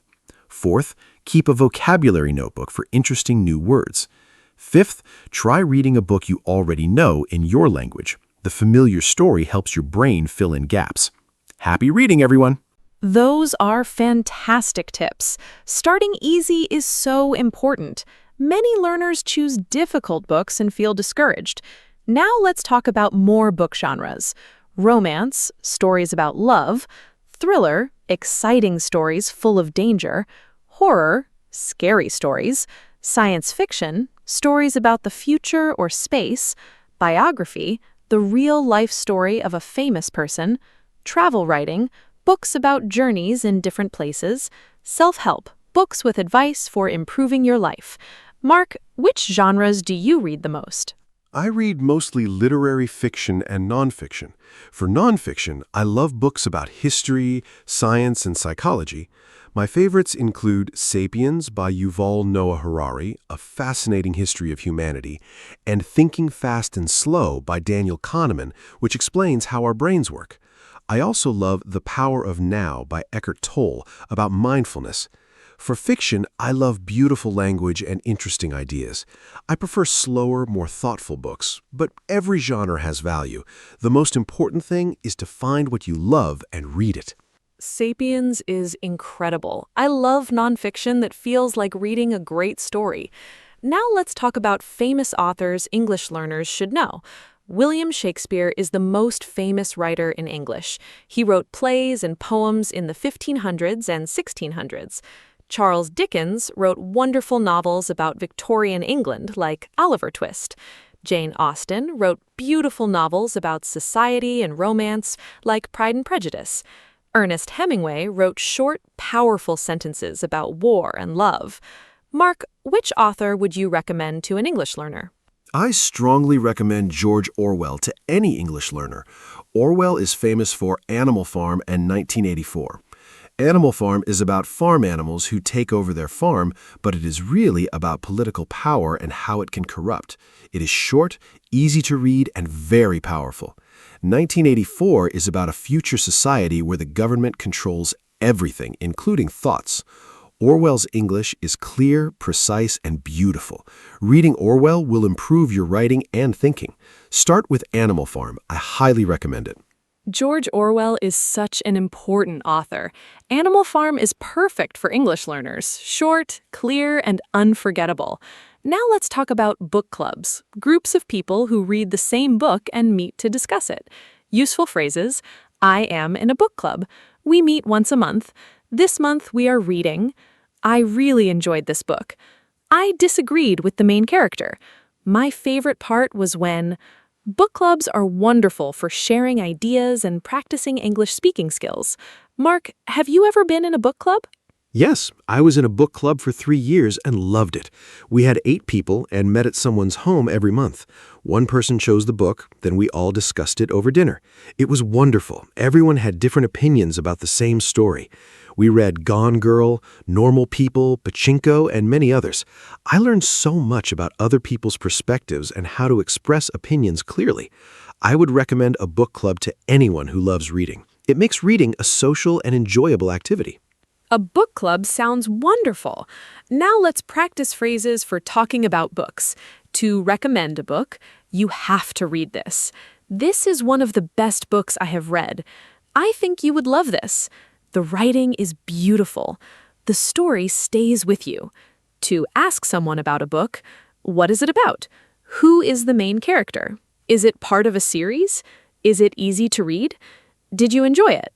Mark, can you show how to use these phrases in a natural, short conversation? Hey, what are you reading? I just finished The Midnight Library by Matt Haig. You have to read it. What is it about? A woman discovers a library between life and death. Each book shows a different version of her life. That sounds amazing. Is it easy to read?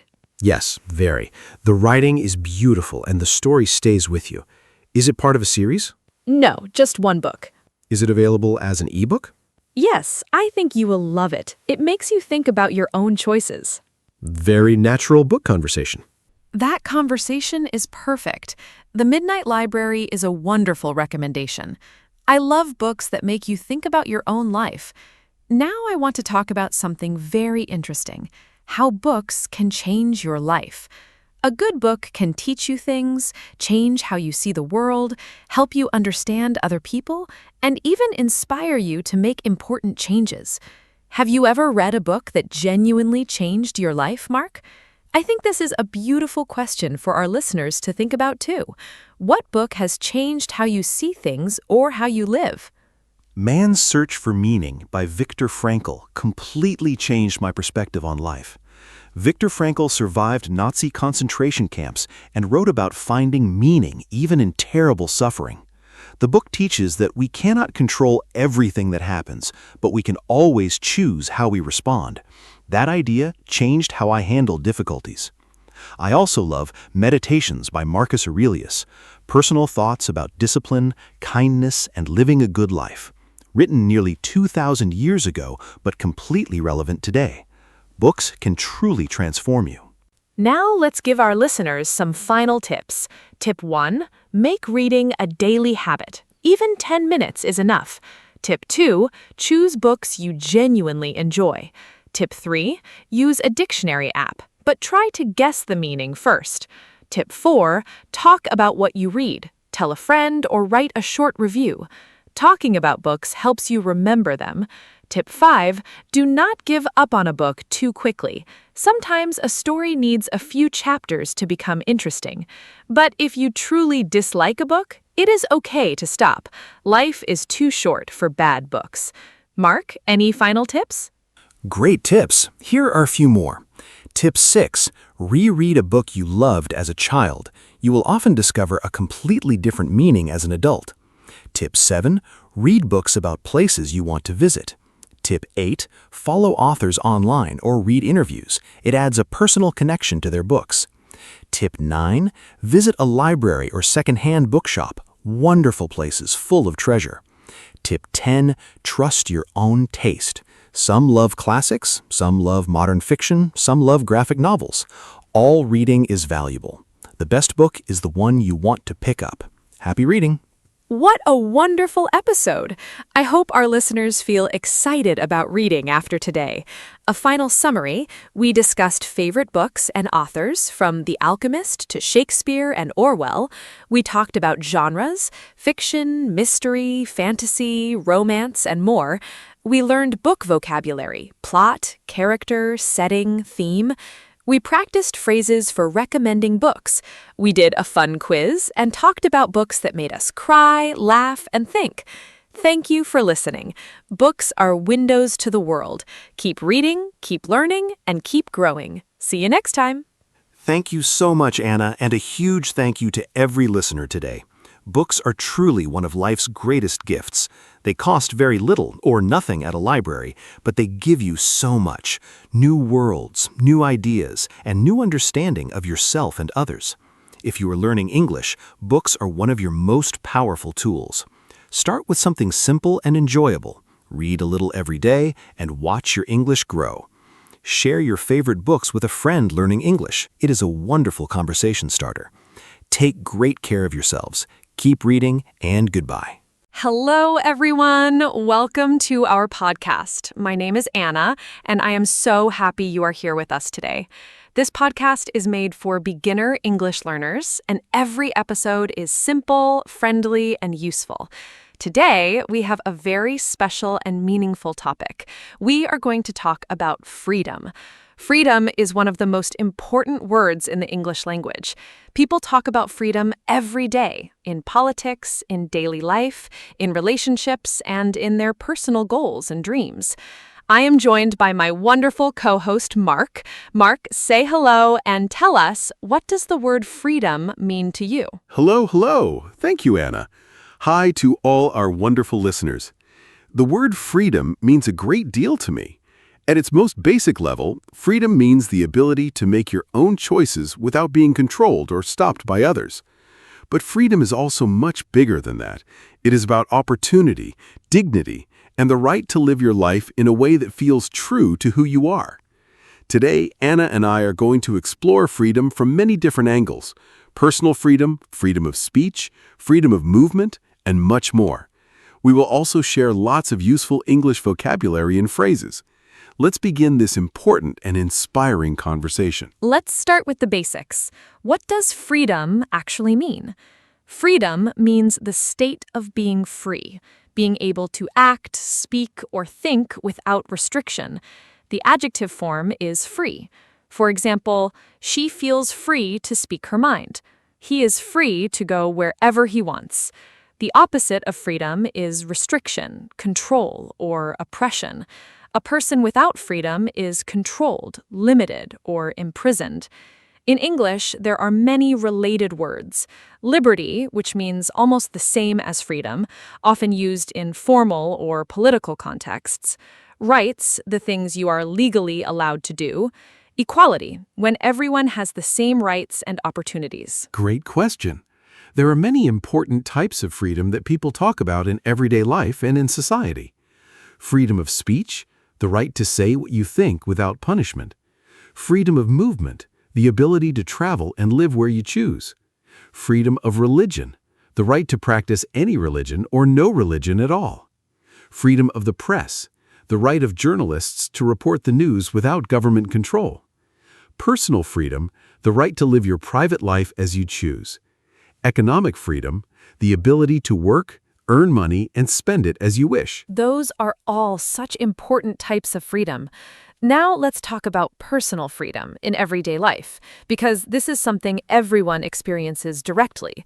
Personal freedom means making your own choices about how to live. For example, choosing what career to pursue, choosing who to love and spend your life with, choosing what to eat, wear, and believe, choosing how to spend your free time. When we have personal freedom, we feel in control of our own lives. When we lose it, even in small ways, we feel frustrated or unhappy. In English, we use phrases like, I want to make my own decisions. I do not want anyone to tell me what to do. I feel. That is a really interesting question. I feel very fortunate to have a great degree of personal freedom in my daily life. I can choose my work, my friends, my home, and how I spend my time. I can speak my opinions openly and practice whatever beliefs I hold. But I also recognize that true freedom requires responsibility. Freedom does not mean doing whatever you want without thinking about others. As the saying goes, your freedom ends where another person's freedom begins. This means that we must exercise our own freedom in a way that respects the rights and well-being of others. Your freedom ends where another person's freedom begins. What a powerful and wise saying. Now let's talk about freedom of speech, because this is one of the most discussed and debated freedoms in the modern world. Freedom of speech means you have the right to express your opinions, ideas, and beliefs in conversation, in writing, in art, and in public. In democratic countries, freedom of speech is protected by law. However, even in countries with this protection, there are limits. For example, you cannot use speech to incite violence or spread dangerous lies that harm others. In English, useful phrases related to speech and expression, I have the right to say what I think. Everyone is free. Freedom of speech is essential for so many reasons. First, it allows people to criticize their government and powerful institutions without fear. This is the foundation of a healthy democracy. Leaders who cannot be criticized tend to become corrupt and dangerous. Second, freedom of speech allows new ideas to be shared and debated. Science, art, and social progress all depend on the free exchange of ideas. Third, it allows individuals to tell their stories and have their experiences heard. When people cannot speak freely, injustice can be hidden. The phrase, sunlight is the best disinfectant, is a famous saying meaning that transparency, bringing things into the open, helps society stay clean and fair. Sunlight is the best disinfectant. What a vivid and memorable phrase. Now, let's talk about freedom of movement, because this is something many people take for granted. Freedom of movement means the ability to travel freely within your own country and, in some cases, to other countries. In the European Union, for example, citizens of member countries can live and work in any other member country without needing special permission. This is a remarkable freedom that millions of people benefit from. However, not everyone in the world has this freedom. People in some countries face restrictions on where they can travel. I think about this topic quite deeply. I am very fortunate to hold a passport that allows me to travel to many countries with little difficulty, but I am aware that this is not the case for everyone in the world. Passport privilege is a real thing. The passport you hold largely determines how freely you can move around the world. Citizens of some countries can visit over 180 countries without a visa. Citizens of other countries can only visit a handful of places freely. This inequality is something many people do not think about. When I travel, I try to remember that the ease of my movement is a privilege, not something everyone shares. Passport privilege is such a thought-provoking term. Now, let's talk about freedom and responsibility, because these two ideas are always connected. Having freedom means you also have responsibility for your choices and for how they affect others. This is true in everyday life and in society as a whole. For example, the freedom to drive a car comes with the responsibility to follow traffic laws and drive safely. The freedom to own a business comes with the responsibility to treat your workers fairly. The freedom to speak publicly comes with the responsibility to be truthful and respectful. In English, a popular phrase is, "With great power comes great responsibility." Mark, can you give more examples of how freedom— Freedom and responsibility are truly inseparable. Here are more everyday examples. The freedom to use social media comes with the responsibility not to spread false information or bully others online. The freedom to have children comes with the enormous responsibility of caring for and raising them well. The freedom to live in a democratic country comes with the responsibility to participate by voting, staying informed, and being an active citizen. The freedom to eat whatever you choose comes with the responsibility to consider the impact on your health and on the environment. And the freedom to have a voice comes with the responsibility to listen as well as speak. Responsibility transforms freedom from selfishness into wisdom. Beautifully said. Now, let's talk about financial freedom, because this is something many people dream about. Financial freedom means having enough money saved and invested that you do not need to work just to pay your basic bills. It means you have choices about how to spend your time, rather than being forced to work long hours in a job you dislike. Some people achieve financial freedom through saving carefully, investing wisely, and spending less than they earn over many years. Others build businesses that eventually provide passive income, money that comes in without requiring constant active work. Financial freedom is something I think about a lot. To me, it does not necessarily mean being extremely wealthy. It means having enough to cover your needs comfortably, enough savings to handle unexpected problems, and enough flexibility to make choices based on what you value rather than just financial necessity. I do believe it is achievable for many people through consistent saving habits, living within your means, and making smart decisions about money over time. However, I also recognize that structural inequalities in society make financial freedom much harder for some people than others. Wages, access to education, healthcare costs, and economic opportunity are not equally distributed. Living within your means is such a key phrase for financial freedom. Now, let's talk about freedom and relationships, because the way freedom operates within personal relationships is very interesting. In a healthy relationship, whether a friendship, a romantic relationship, or a family relationship, both people should feel free to be themselves. They should be able to express their thoughts and feelings honestly, pursue their own interests and friendships outside the relationship, and make personal decisions without constant control or judgment.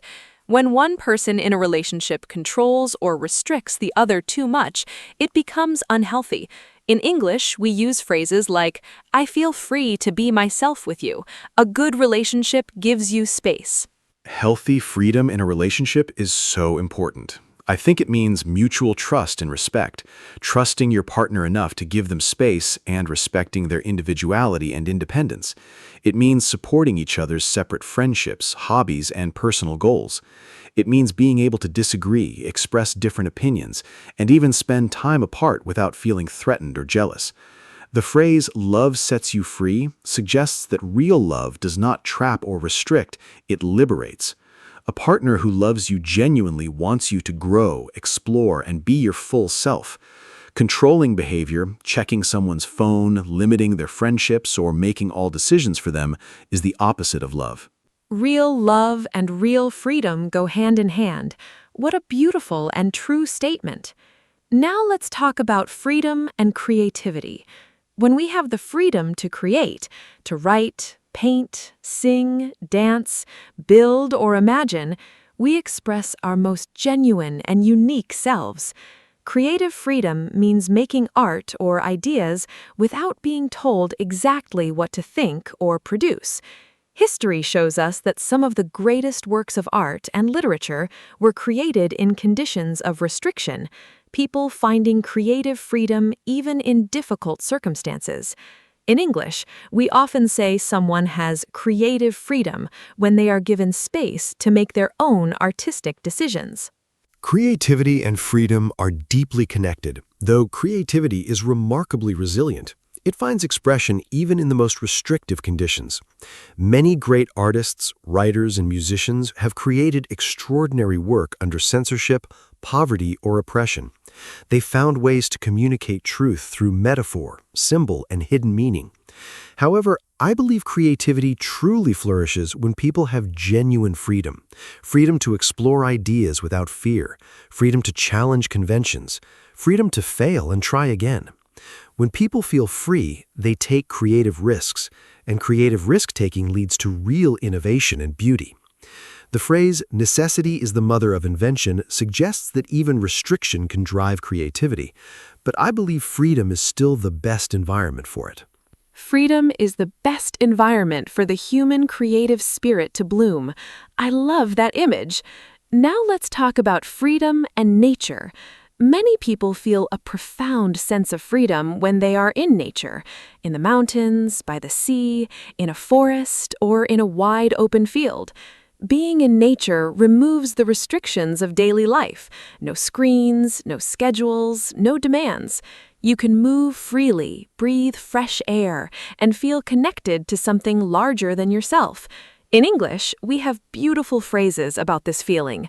Feeling free as a bird, the open road, the great outdoors, and breathing room, meaning space to relax and think freely. I feel enormously free in nature. There is something almost magical about being in a wide-open natural landscape. When I hike in the mountains, I feel the weight of everyday worries literally lift from my shoulders. The scale of the landscape, the vast sky, the distant horizon, the silence puts everything in perspective. Small problems seem less important. Big questions feel more approachable. The phrase, "to get some headspace," means to gain mental clarity and perspective, and nature does this beautifully. I think many people in modern, busy urban lives are deeply hungry for this kind of freedom, the simple freedom of open space, fresh air, and quiet. To get some headspace, such a useful and evocative phrase. Now let me ask you something a little different. Is absolute freedom, total freedom with no rules or limits at all, actually desirable? This is a very interesting philosophical question. If there were absolutely no rules, no laws, and no limits on what anyone could do, would people be more free, or would life become dangerous and chaotic? Many philosophers have thought about this question. Thomas Hobbes, a famous English philosopher, argued that without rules, life would be nasty, brutish, and short. Others argue that freedom requires some structure to protect everyone's rights. Mark, what do you think? Is total, unlimited freedom actually a good thing? This is a fascinating question. I do not think total, unlimited freedom is truly desirable or even possible in a society. Here's why. If one person has total freedom to do absolutely anything, then other people lose their freedom because they become victims of that person's unchecked actions. True freedom for everyone requires a social agreement, rules and laws that protect each person's rights and prevent one person from violating another's. This is the idea behind the social contract in political philosophy. We give up some absolute freedoms, like the freedom to harm others without consequence, in exchange for living safely and cooperatively in society. Structured freedom is the most meaningful kind. What a clear and wise conclusion. Now let's talk about freedom and education.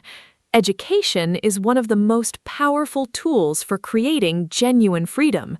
When you have knowledge, when you can read, think critically, understand the world, and communicate effectively, you have more choices in life. You are less likely to be manipulated or deceived. You are better equipped to participate in society and advocate for yourself and others. In English, the phrase "knowledge is power" directly connects learning to freedom and empowerment. Nelson Mandela, one of the world's most famous advocates for freedom, said, "Education is the most powerful weapon which you can use to change the world." Education creates freedom in so many ways. First, it opens economic doors. People with education generally have more career options, higher earning potential, and greater financial security. Second, it develops critical thinking, the ability to analyze information, question assumptions, and form your own opinions rather than simply accepting what others tell you. This is essential for personal and political freedom. Third, it builds communication skills. Being able to speak and write clearly and persuasively gives you a powerful voice in the world. Fourth, it expands your understanding of different cultures, perspectives, and possibilities, broadening your sense of what's possible for your own life. Education truly is liberation. I love that. And for our listeners learning English, this podcast is part of your educational freedom journey. Now let's talk about freedom and technology. In many ways, technology has given people extraordinary new freedoms. The internet allows free access to information from anywhere in the world.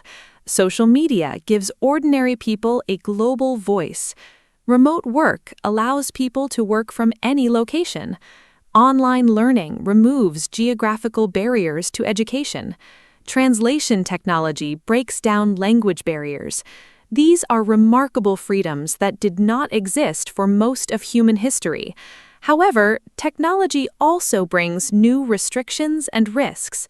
Mark, do you think technology makes us more free or less free overall? Technology is a genuinely double-edged sword when it comes to freedom. On the positive side, the internet has democratized information, giving billions of people access to knowledge that was previously only available to the privileged few. It has given voices to marginalized communities. It has connected people across borders and cultures. On the negative side, technology can reduce freedom in serious ways.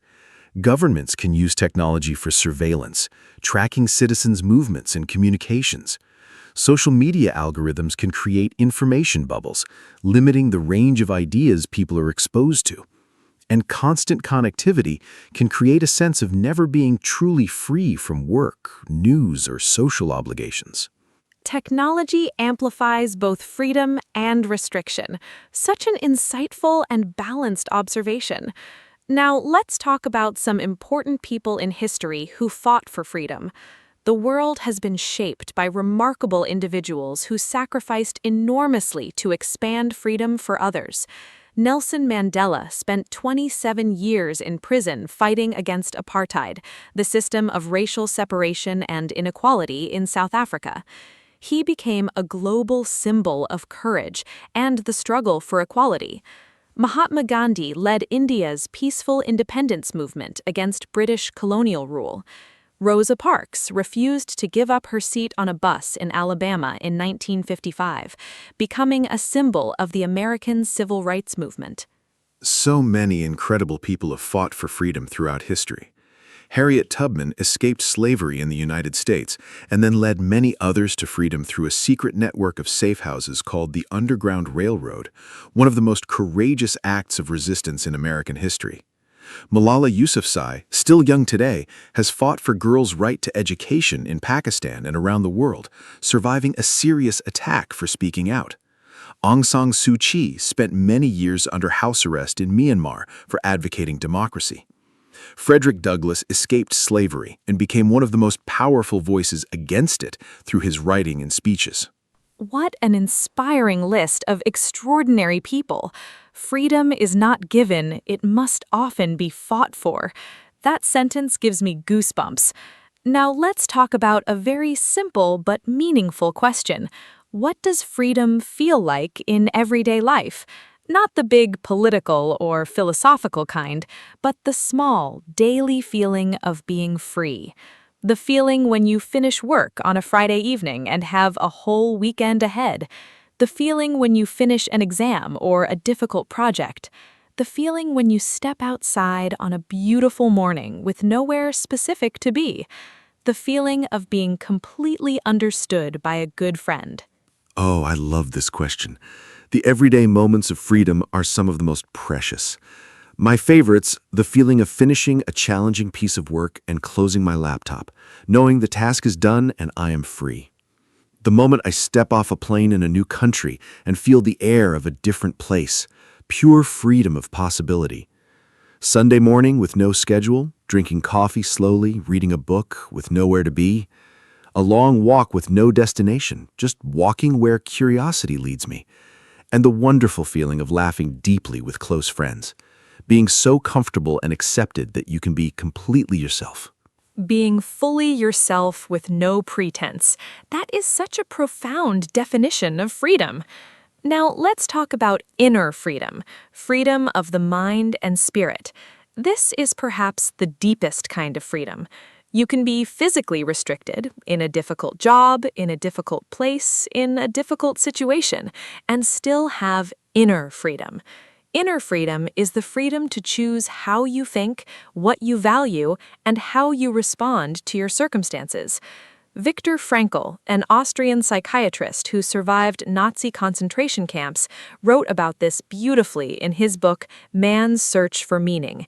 He said that even in the most terrible circumstances, the last human freedom is the freedom to choose.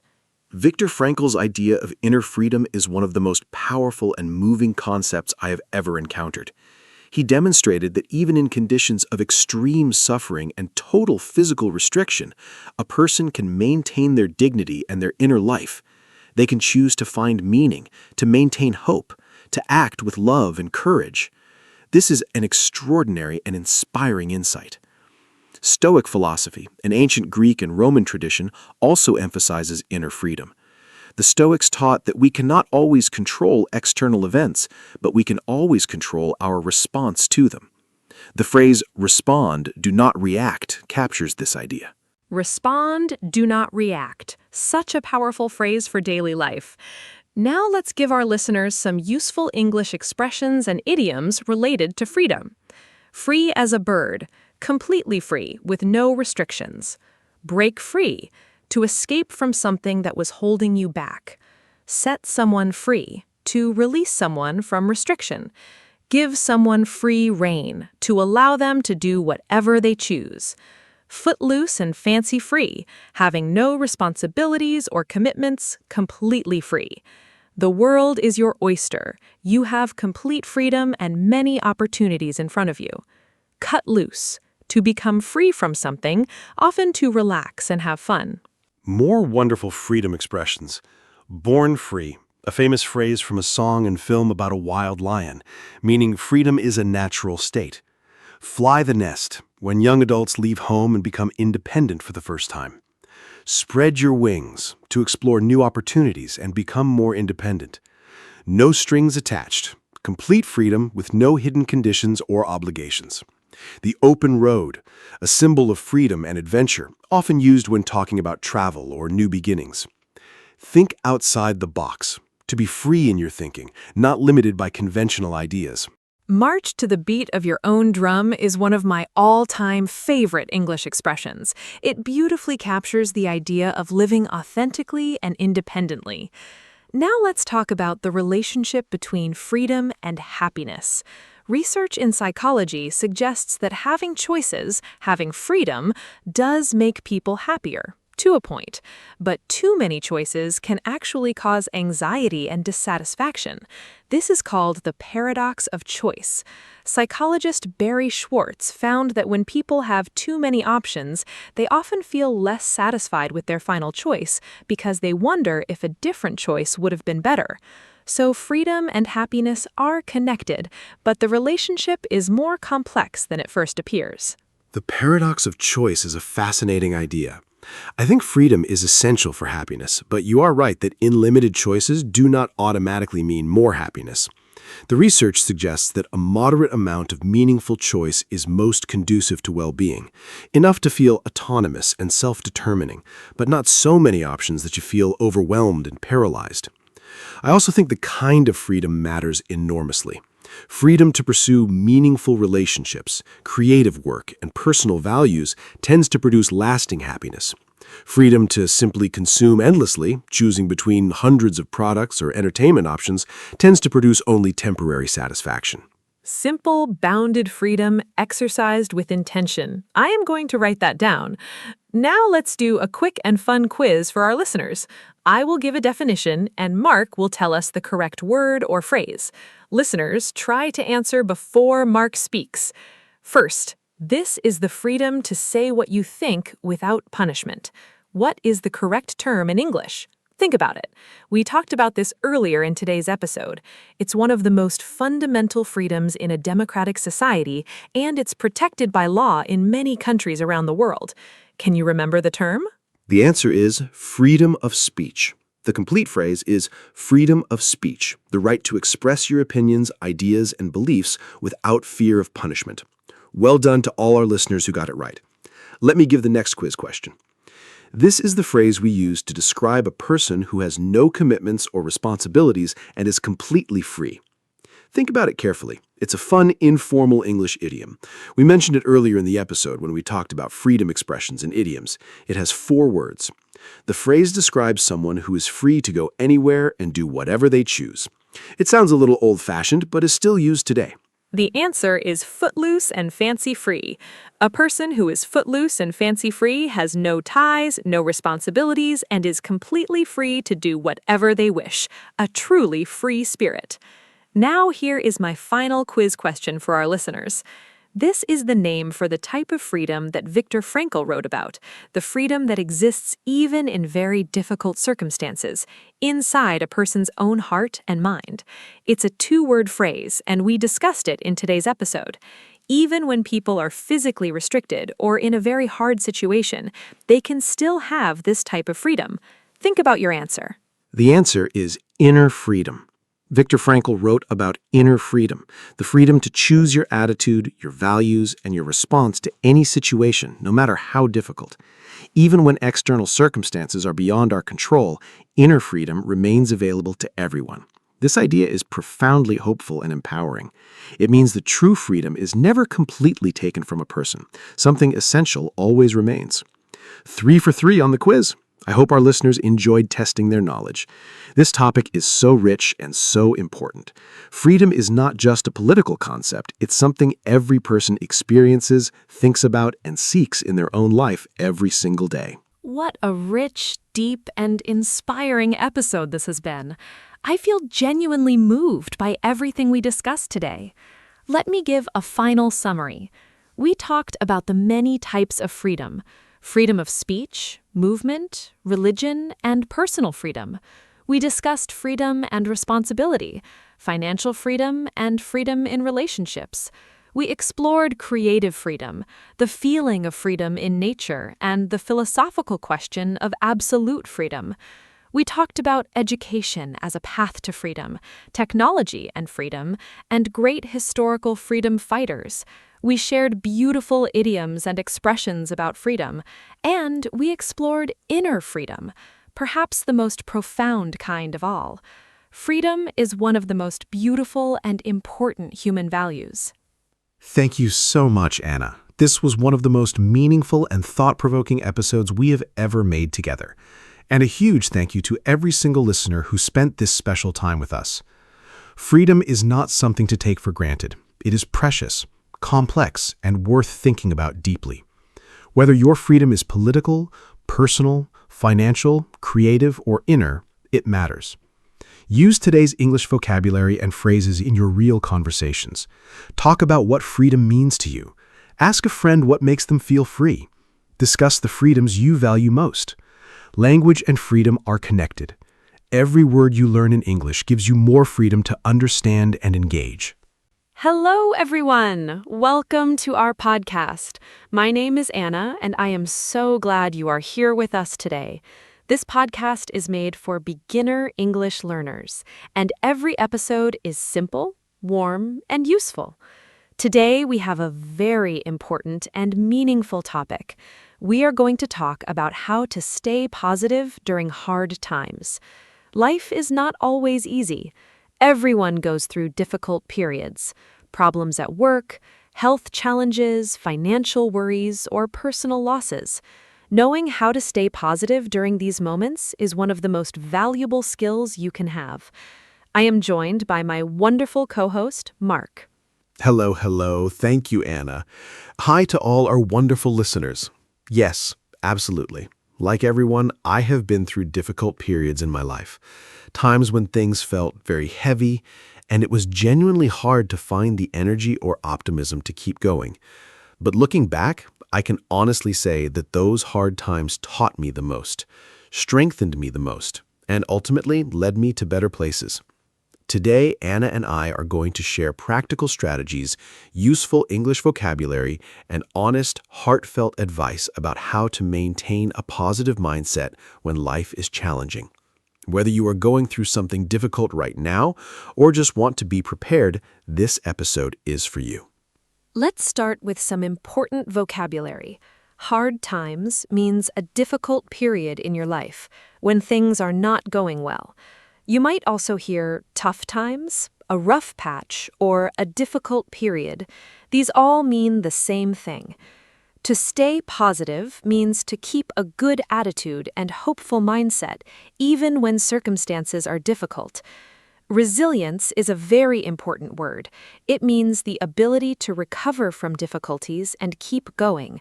A resilient person is someone who faces problems but does not give up. Mindset is the way you think about things, your mental attitude. And coping means managing and dealing with a difficult situation. Of course, here are natural example sentences. She has been going through a really tough time since she lost her job, but she's handling it with incredible strength. He's one of the most resilient people I know. Nothing seems to keep him down for long. Having a positive mindset does not mean pretending everything is perfect. It means choosing to focus on what you can control. Coping with grief takes time. There is no right or wrong way to do it. It's okay to have bad days. What matters is how you cope with them. After a rough patch, things always get better. She changed her mindset and everything started to feel more. Those example sentences are so natural and so useful. Now let's talk about why positivity matters during hard times. When life is difficult, it is very easy to fall into negative thinking, focusing only on what is wrong, worrying about the future, and feeling helpless or hopeless. This is completely natural and human. However, research in psychology shows that people who maintain a generally positive outlook during difficult times recover faster, experience less stress, make better decisions, and have stronger immune systems and better physical health. Positivity does not mean ignoring problems or pretending to be happy when you are not. It means choosing to also notice what is good, what is possible, and what you can learn. Positivity during hard times is important for so many reasons. First, your mindset directly affects your actions. When you feel hopeless, you stop trying. When you maintain even a small sense of hope, you keep looking for solutions. Second, positivity affects the people around you. A positive attitude is contagious and supportive to everyone in your life. Third, hard times are temporary. Every difficult period eventually ends, and maintaining positivity helps you survive until it does. The phrase, "this too shall pass," is one of the most comforting things you can say to yourself during a hard time. It means whatever you are going through right now will not last forever. This too shall pass, one of the most comforting phrases in the English language. Now let's talk about the first and most important strategy for staying positive during hard times: accepting your feelings. Many people think that staying positive means not feeling sad, angry, afraid, or upset, but this is wrong. Trying to push away or ignore negative emotions actually makes them stronger and more persistent. Real positivity begins with acceptance, honestly acknowledging that you feel sad, angry, scared, or overwhelmed. In English, it's okay to feel this way.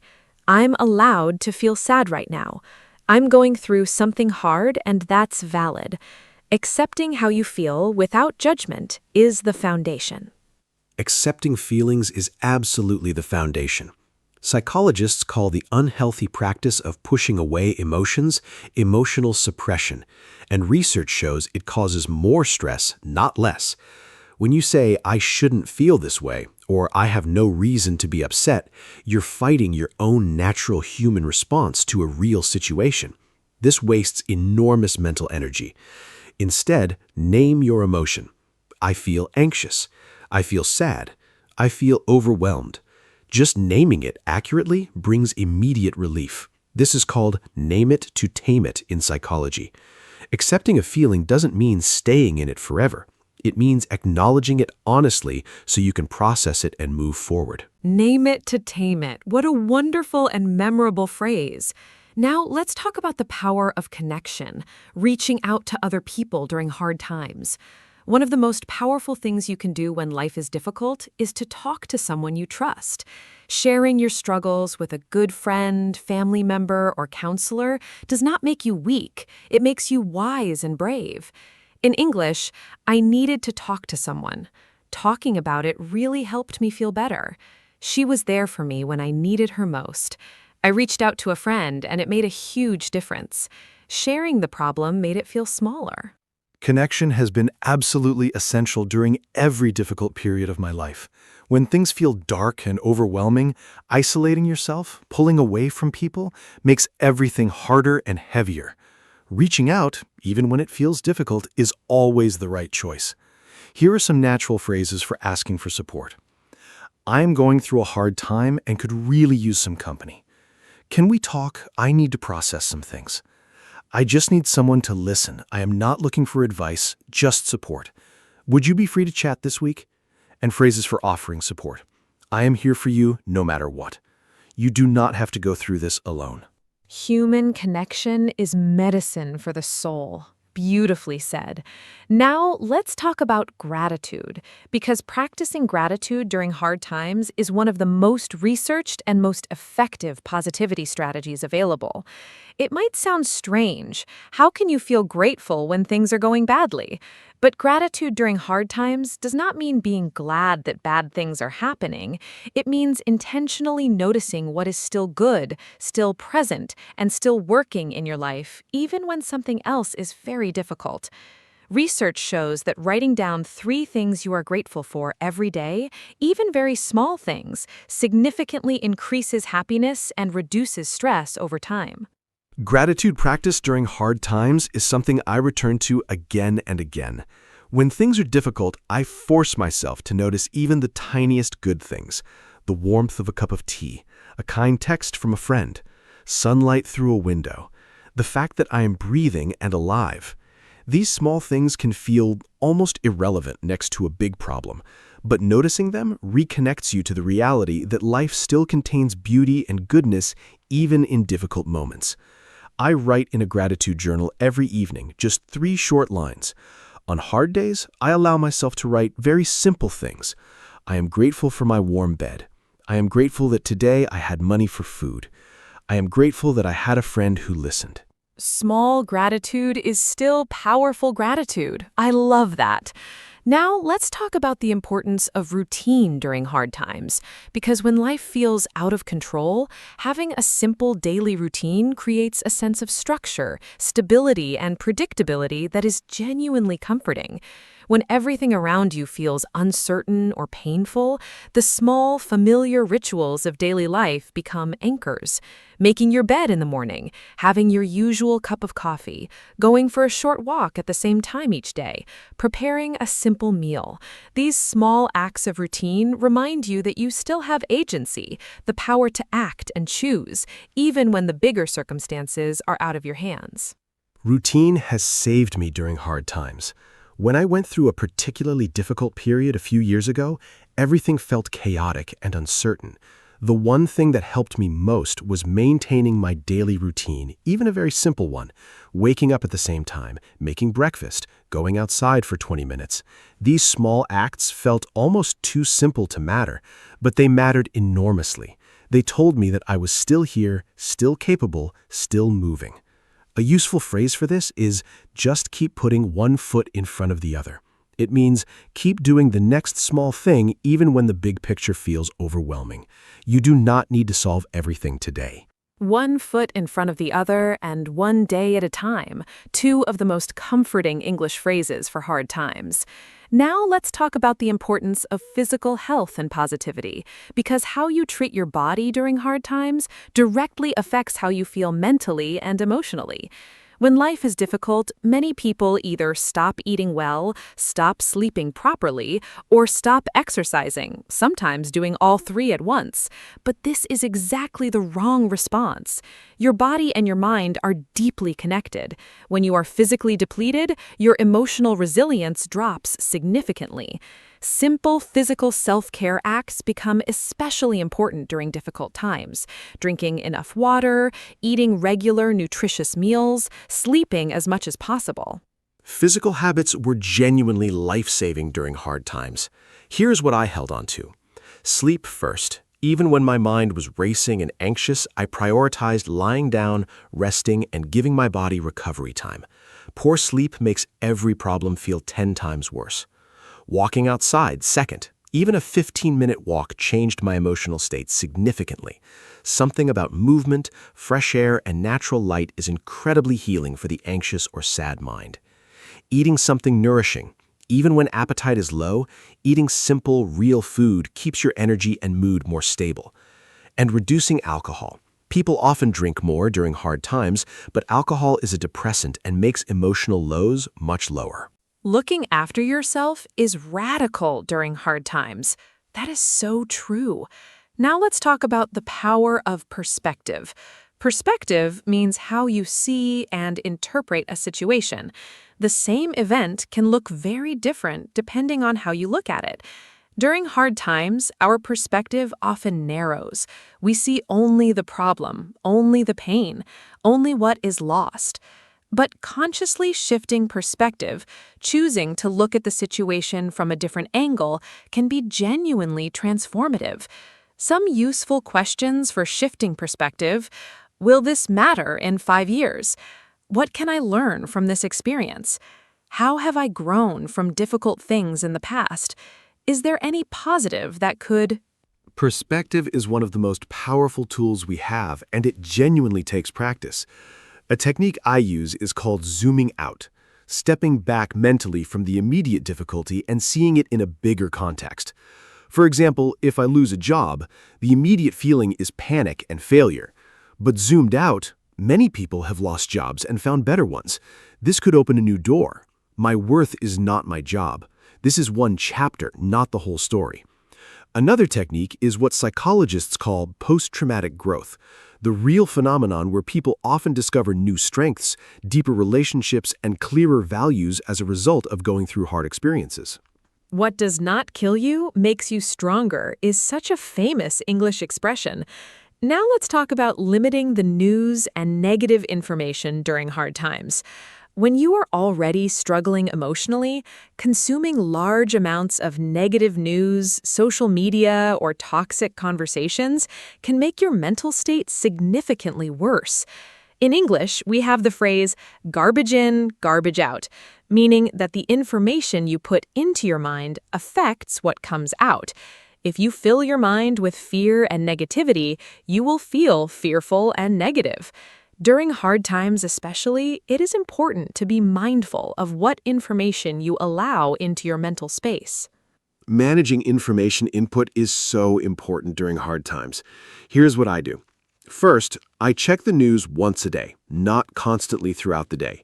Constant news creates constant anxiety without adding much extra knowledge. Second, I limit or pause social media during difficult periods. Seeing other people's highlight reels when you are struggling is genuinely harmful to your mental state. Third, I'm selective about what conversations I have and with whom.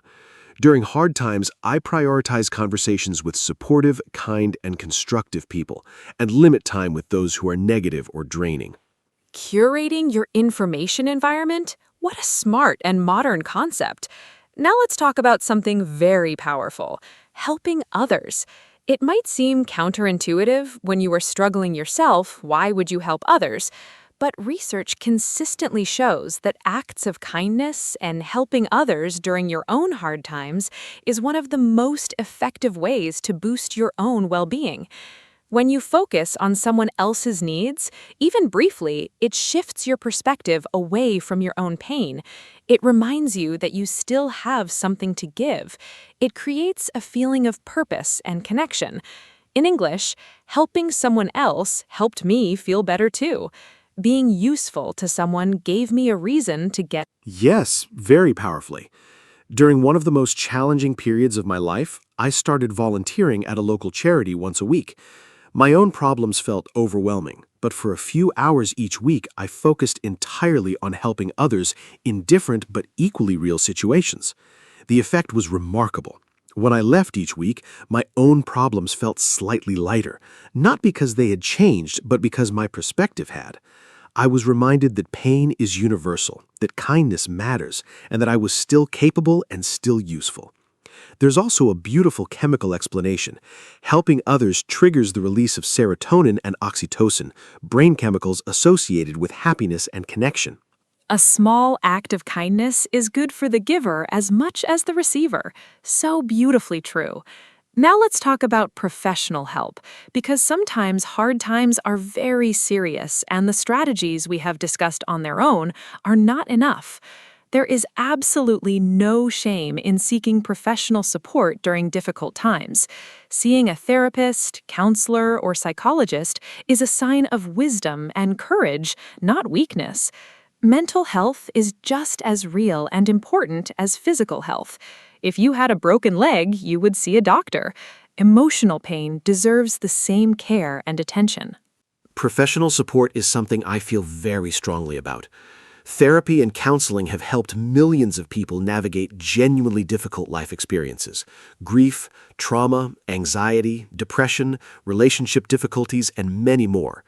There is still some stigma around mental health support in many cultures, the idea that needing help means you're not strong enough. But I think the opposite is true. Recognizing that you need help and actively seeking it is one of the strongest things a person can do.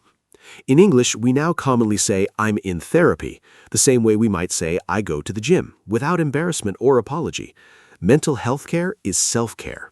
I am in therapy the same way I say I go to the gym. I love that normalization.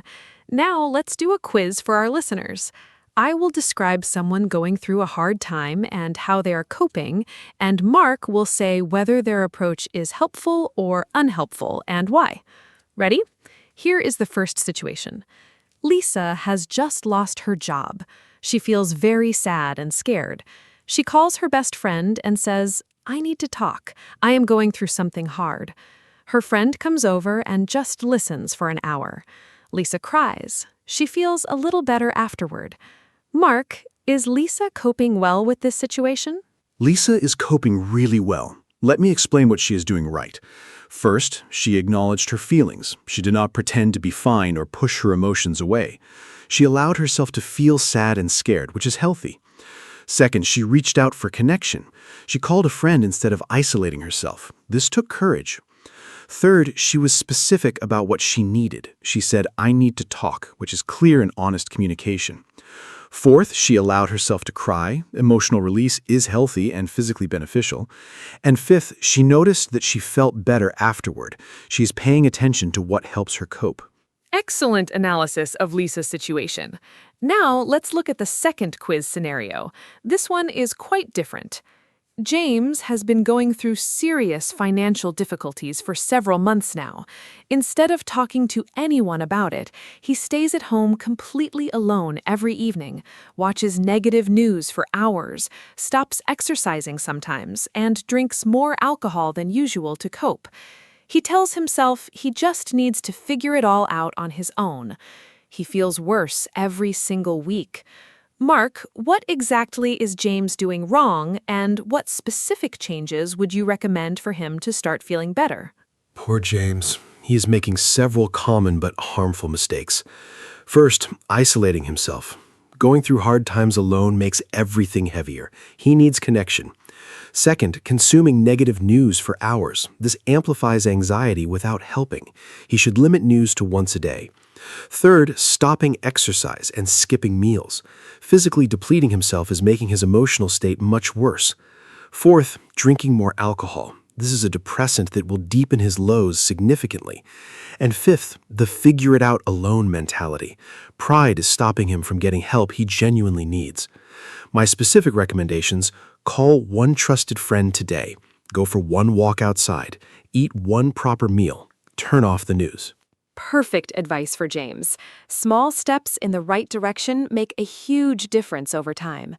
Now, I want to share some beautiful and comforting English phrases that you can say to yourself or to someone else during hard times. These are phrases that bring comfort, hope, and perspective. You are stronger than you think. This will not last forever. You have survived hard things before. One day at a time. It is okay to not be okay. You are not alone in this. Better days are coming. You are doing the best you can. This is a chapter, not your whole story. And one of my personal favorites, after the storm comes the rainbow. Mark, what are your favorites? I love this collection. Here are some more of my favorites. Every day may not be good, but there is something good in every day, reminding us to look for small lights even in dark times. Tough times never last, but tough people do. Very empowering and motivating. Fall 7 times, stand up 8. The Japanese proverb, meaning resilience is about getting up one more time than you fall. The darkest hour is just before dawn. When things seem at their worst, improvement may be very close. You cannot pour from an empty cup, reminding us to take care of ourselves. Everything will be all right in the end. If it is not okay, it is not the end. I think that might be the most comforting sentence in the English language. Now, let's talk about something that many people overlook during hard times. Rest. Real rest. When life is difficult, many people feel guilty about resting. They feel they should be doing something, fixing something, or working harder to solve the problem. But rest is not laziness during hard times. Rest is medicine. Rest is recovery. When you are carrying emotional or physical weight, your body and mind need extra recovery time, not less. In English, I need to rest and recover. Give yourself permission to rest. Rest is productive. You cannot pour from an empty cup. Giving myself permission to rest during hard times is something I have had to actively learn. It did not come naturally. My mind used to say, resting is wasting time when things are hard. You should be solving the problem. But I've learned that rest is essential, not optional, during difficult periods. Here's how I give myself genuine permission. First, I remind myself that a rested mind thinks more clearly and solves problems better than an exhausted one. Second, I reframe rest as an active choice, not a passive failure. I'm choosing to rest so I can face tomorrow better. Feels very different from I'm giving up for today. And third, I make rest intentional. Rest with intention is genuinely restorative. I love how you reframe it as an active, positive choice. Now let's talk about creativity and expression as tools for staying positive. Many people find that engaging in creative activities during hard times is incredibly helpful, not to produce perfect work, but to express what is inside and process difficult emotions. Writing in a journal, drawing or painting, playing music, dancing, cooking a new recipe, gardening. These activities get you out of your head and into your hands. They create something, even when life feels like it is taking things away. Creativity has been a significant source of healing for me during difficult periods. Writing, especially, keeping a journal during hard times, allows me to externalize the thoughts that would otherwise circle endlessly in my mind. Getting thoughts onto paper makes them more manageable and more clearly visible. I can see patterns, question them, and release them more easily when they are written down rather than trapped in my head. I also play the guitar sometimes, not professionally, just for myself. Playing music is one of the few activities that fully absorbs my attention and gives my worried mind a complete rest. Lose yourself in something. Such a perfect expression for creative immersion. Now let's talk about hope, because hope is perhaps the most essential ingredient for staying positive during hard times. Hope is the belief that things can and will get better, that the current situation is not permanent, and that good things are still possible in the future. In English, hope-related phrases include, I have not given up hope. There is still reason to hope. I believe things will get better. Hold on, better days are coming. Never lose hope. Hope does not mean being naive or ignoring reality. It means maintaining a genuine belief in the possibility of positive change. Holding on to hope during dark times is something I do very deliberately. Several things help me. First, evidence from the past. I remind myself of previous hard times I survived and eventually moved through. If I did it before, I can do it again. Second, small improvements. Even on the darkest days, there are usually tiny signs of progress or small good moments. I look for these actively. Third, other people's stories. Reading or hearing about people who survived very difficult situations and found joy and meaning again is genuinely inspiring. Fourth, the simple passage of time. Every day that passes is a day further from the beginning of the difficulty and closer to its end. Hope is the light in the darkness. What a beautiful and true image. Now let's give our listeners a final practical toolkit for staying positive during hard times. A simple list of strategies they can use immediately. Strategy 1, accept your feelings without judgment. Strategy 2, reach out to someone you trust. Do not isolate. Strategy 3, practice daily gratitude, even just 3 small things. Strategy 4, maintain a simple daily routine. Strategy 5, take care of your physical body. Sleep, water, movement, food. Strategy 6, shift your perspective. Ask, what can I learn? Strategy 7, limit negative information and curate your mental environment. Continuing the toolkit. Strategy 10, use creativity and expression. Write, draw, play, create. Strategy 11, hold on to hope, even the smallest kind. Strategy 12, seek professional support if needed. There is no shame in this. Strategy 13, remind yourself that this is temporary. This too shall pass. Strategy 14, find meaning. Ask yourself what this experience might be teaching you or building in you. Strategy 15, be gentle with yourself. Do not add self-criticism to an already heavy load.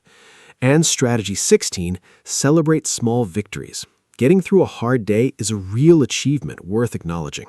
What a comprehensive and compassionate toolkit. I feel genuinely comforted just reading through that list. Let me now give a final summary of today's episode. We talked about what positivity during hard times really means, not pretending to be happy, but choosing to also notice what is good and possible. We discussed accepting feelings, the power of connection, gratitude practice, and the importance of routine. We talked about physical health, perspective, managing information, and helping others. We explored professional support, rest, creativity, hope, and comforting English phrases. We did a quiz about Lisa and James, and we built a complete 16-step toolkit for staying positive during hard times. Thank you so much to every listener who joined us today. Thank you so much, Anna. This was one of the most meaningful episodes we have ever created. And a very big thank you to every single listener who was here with us today. If you are going through a hard time right now, I want to say directly to you, I am proud of you for still showing up, still learning, still trying. That takes real courage. Hard times are part of every human life. They do not make you broken, they make you human, and they will pass. Use the strategies we shared today. Reach out to someone. Be kind to yourself. Hold on to hope.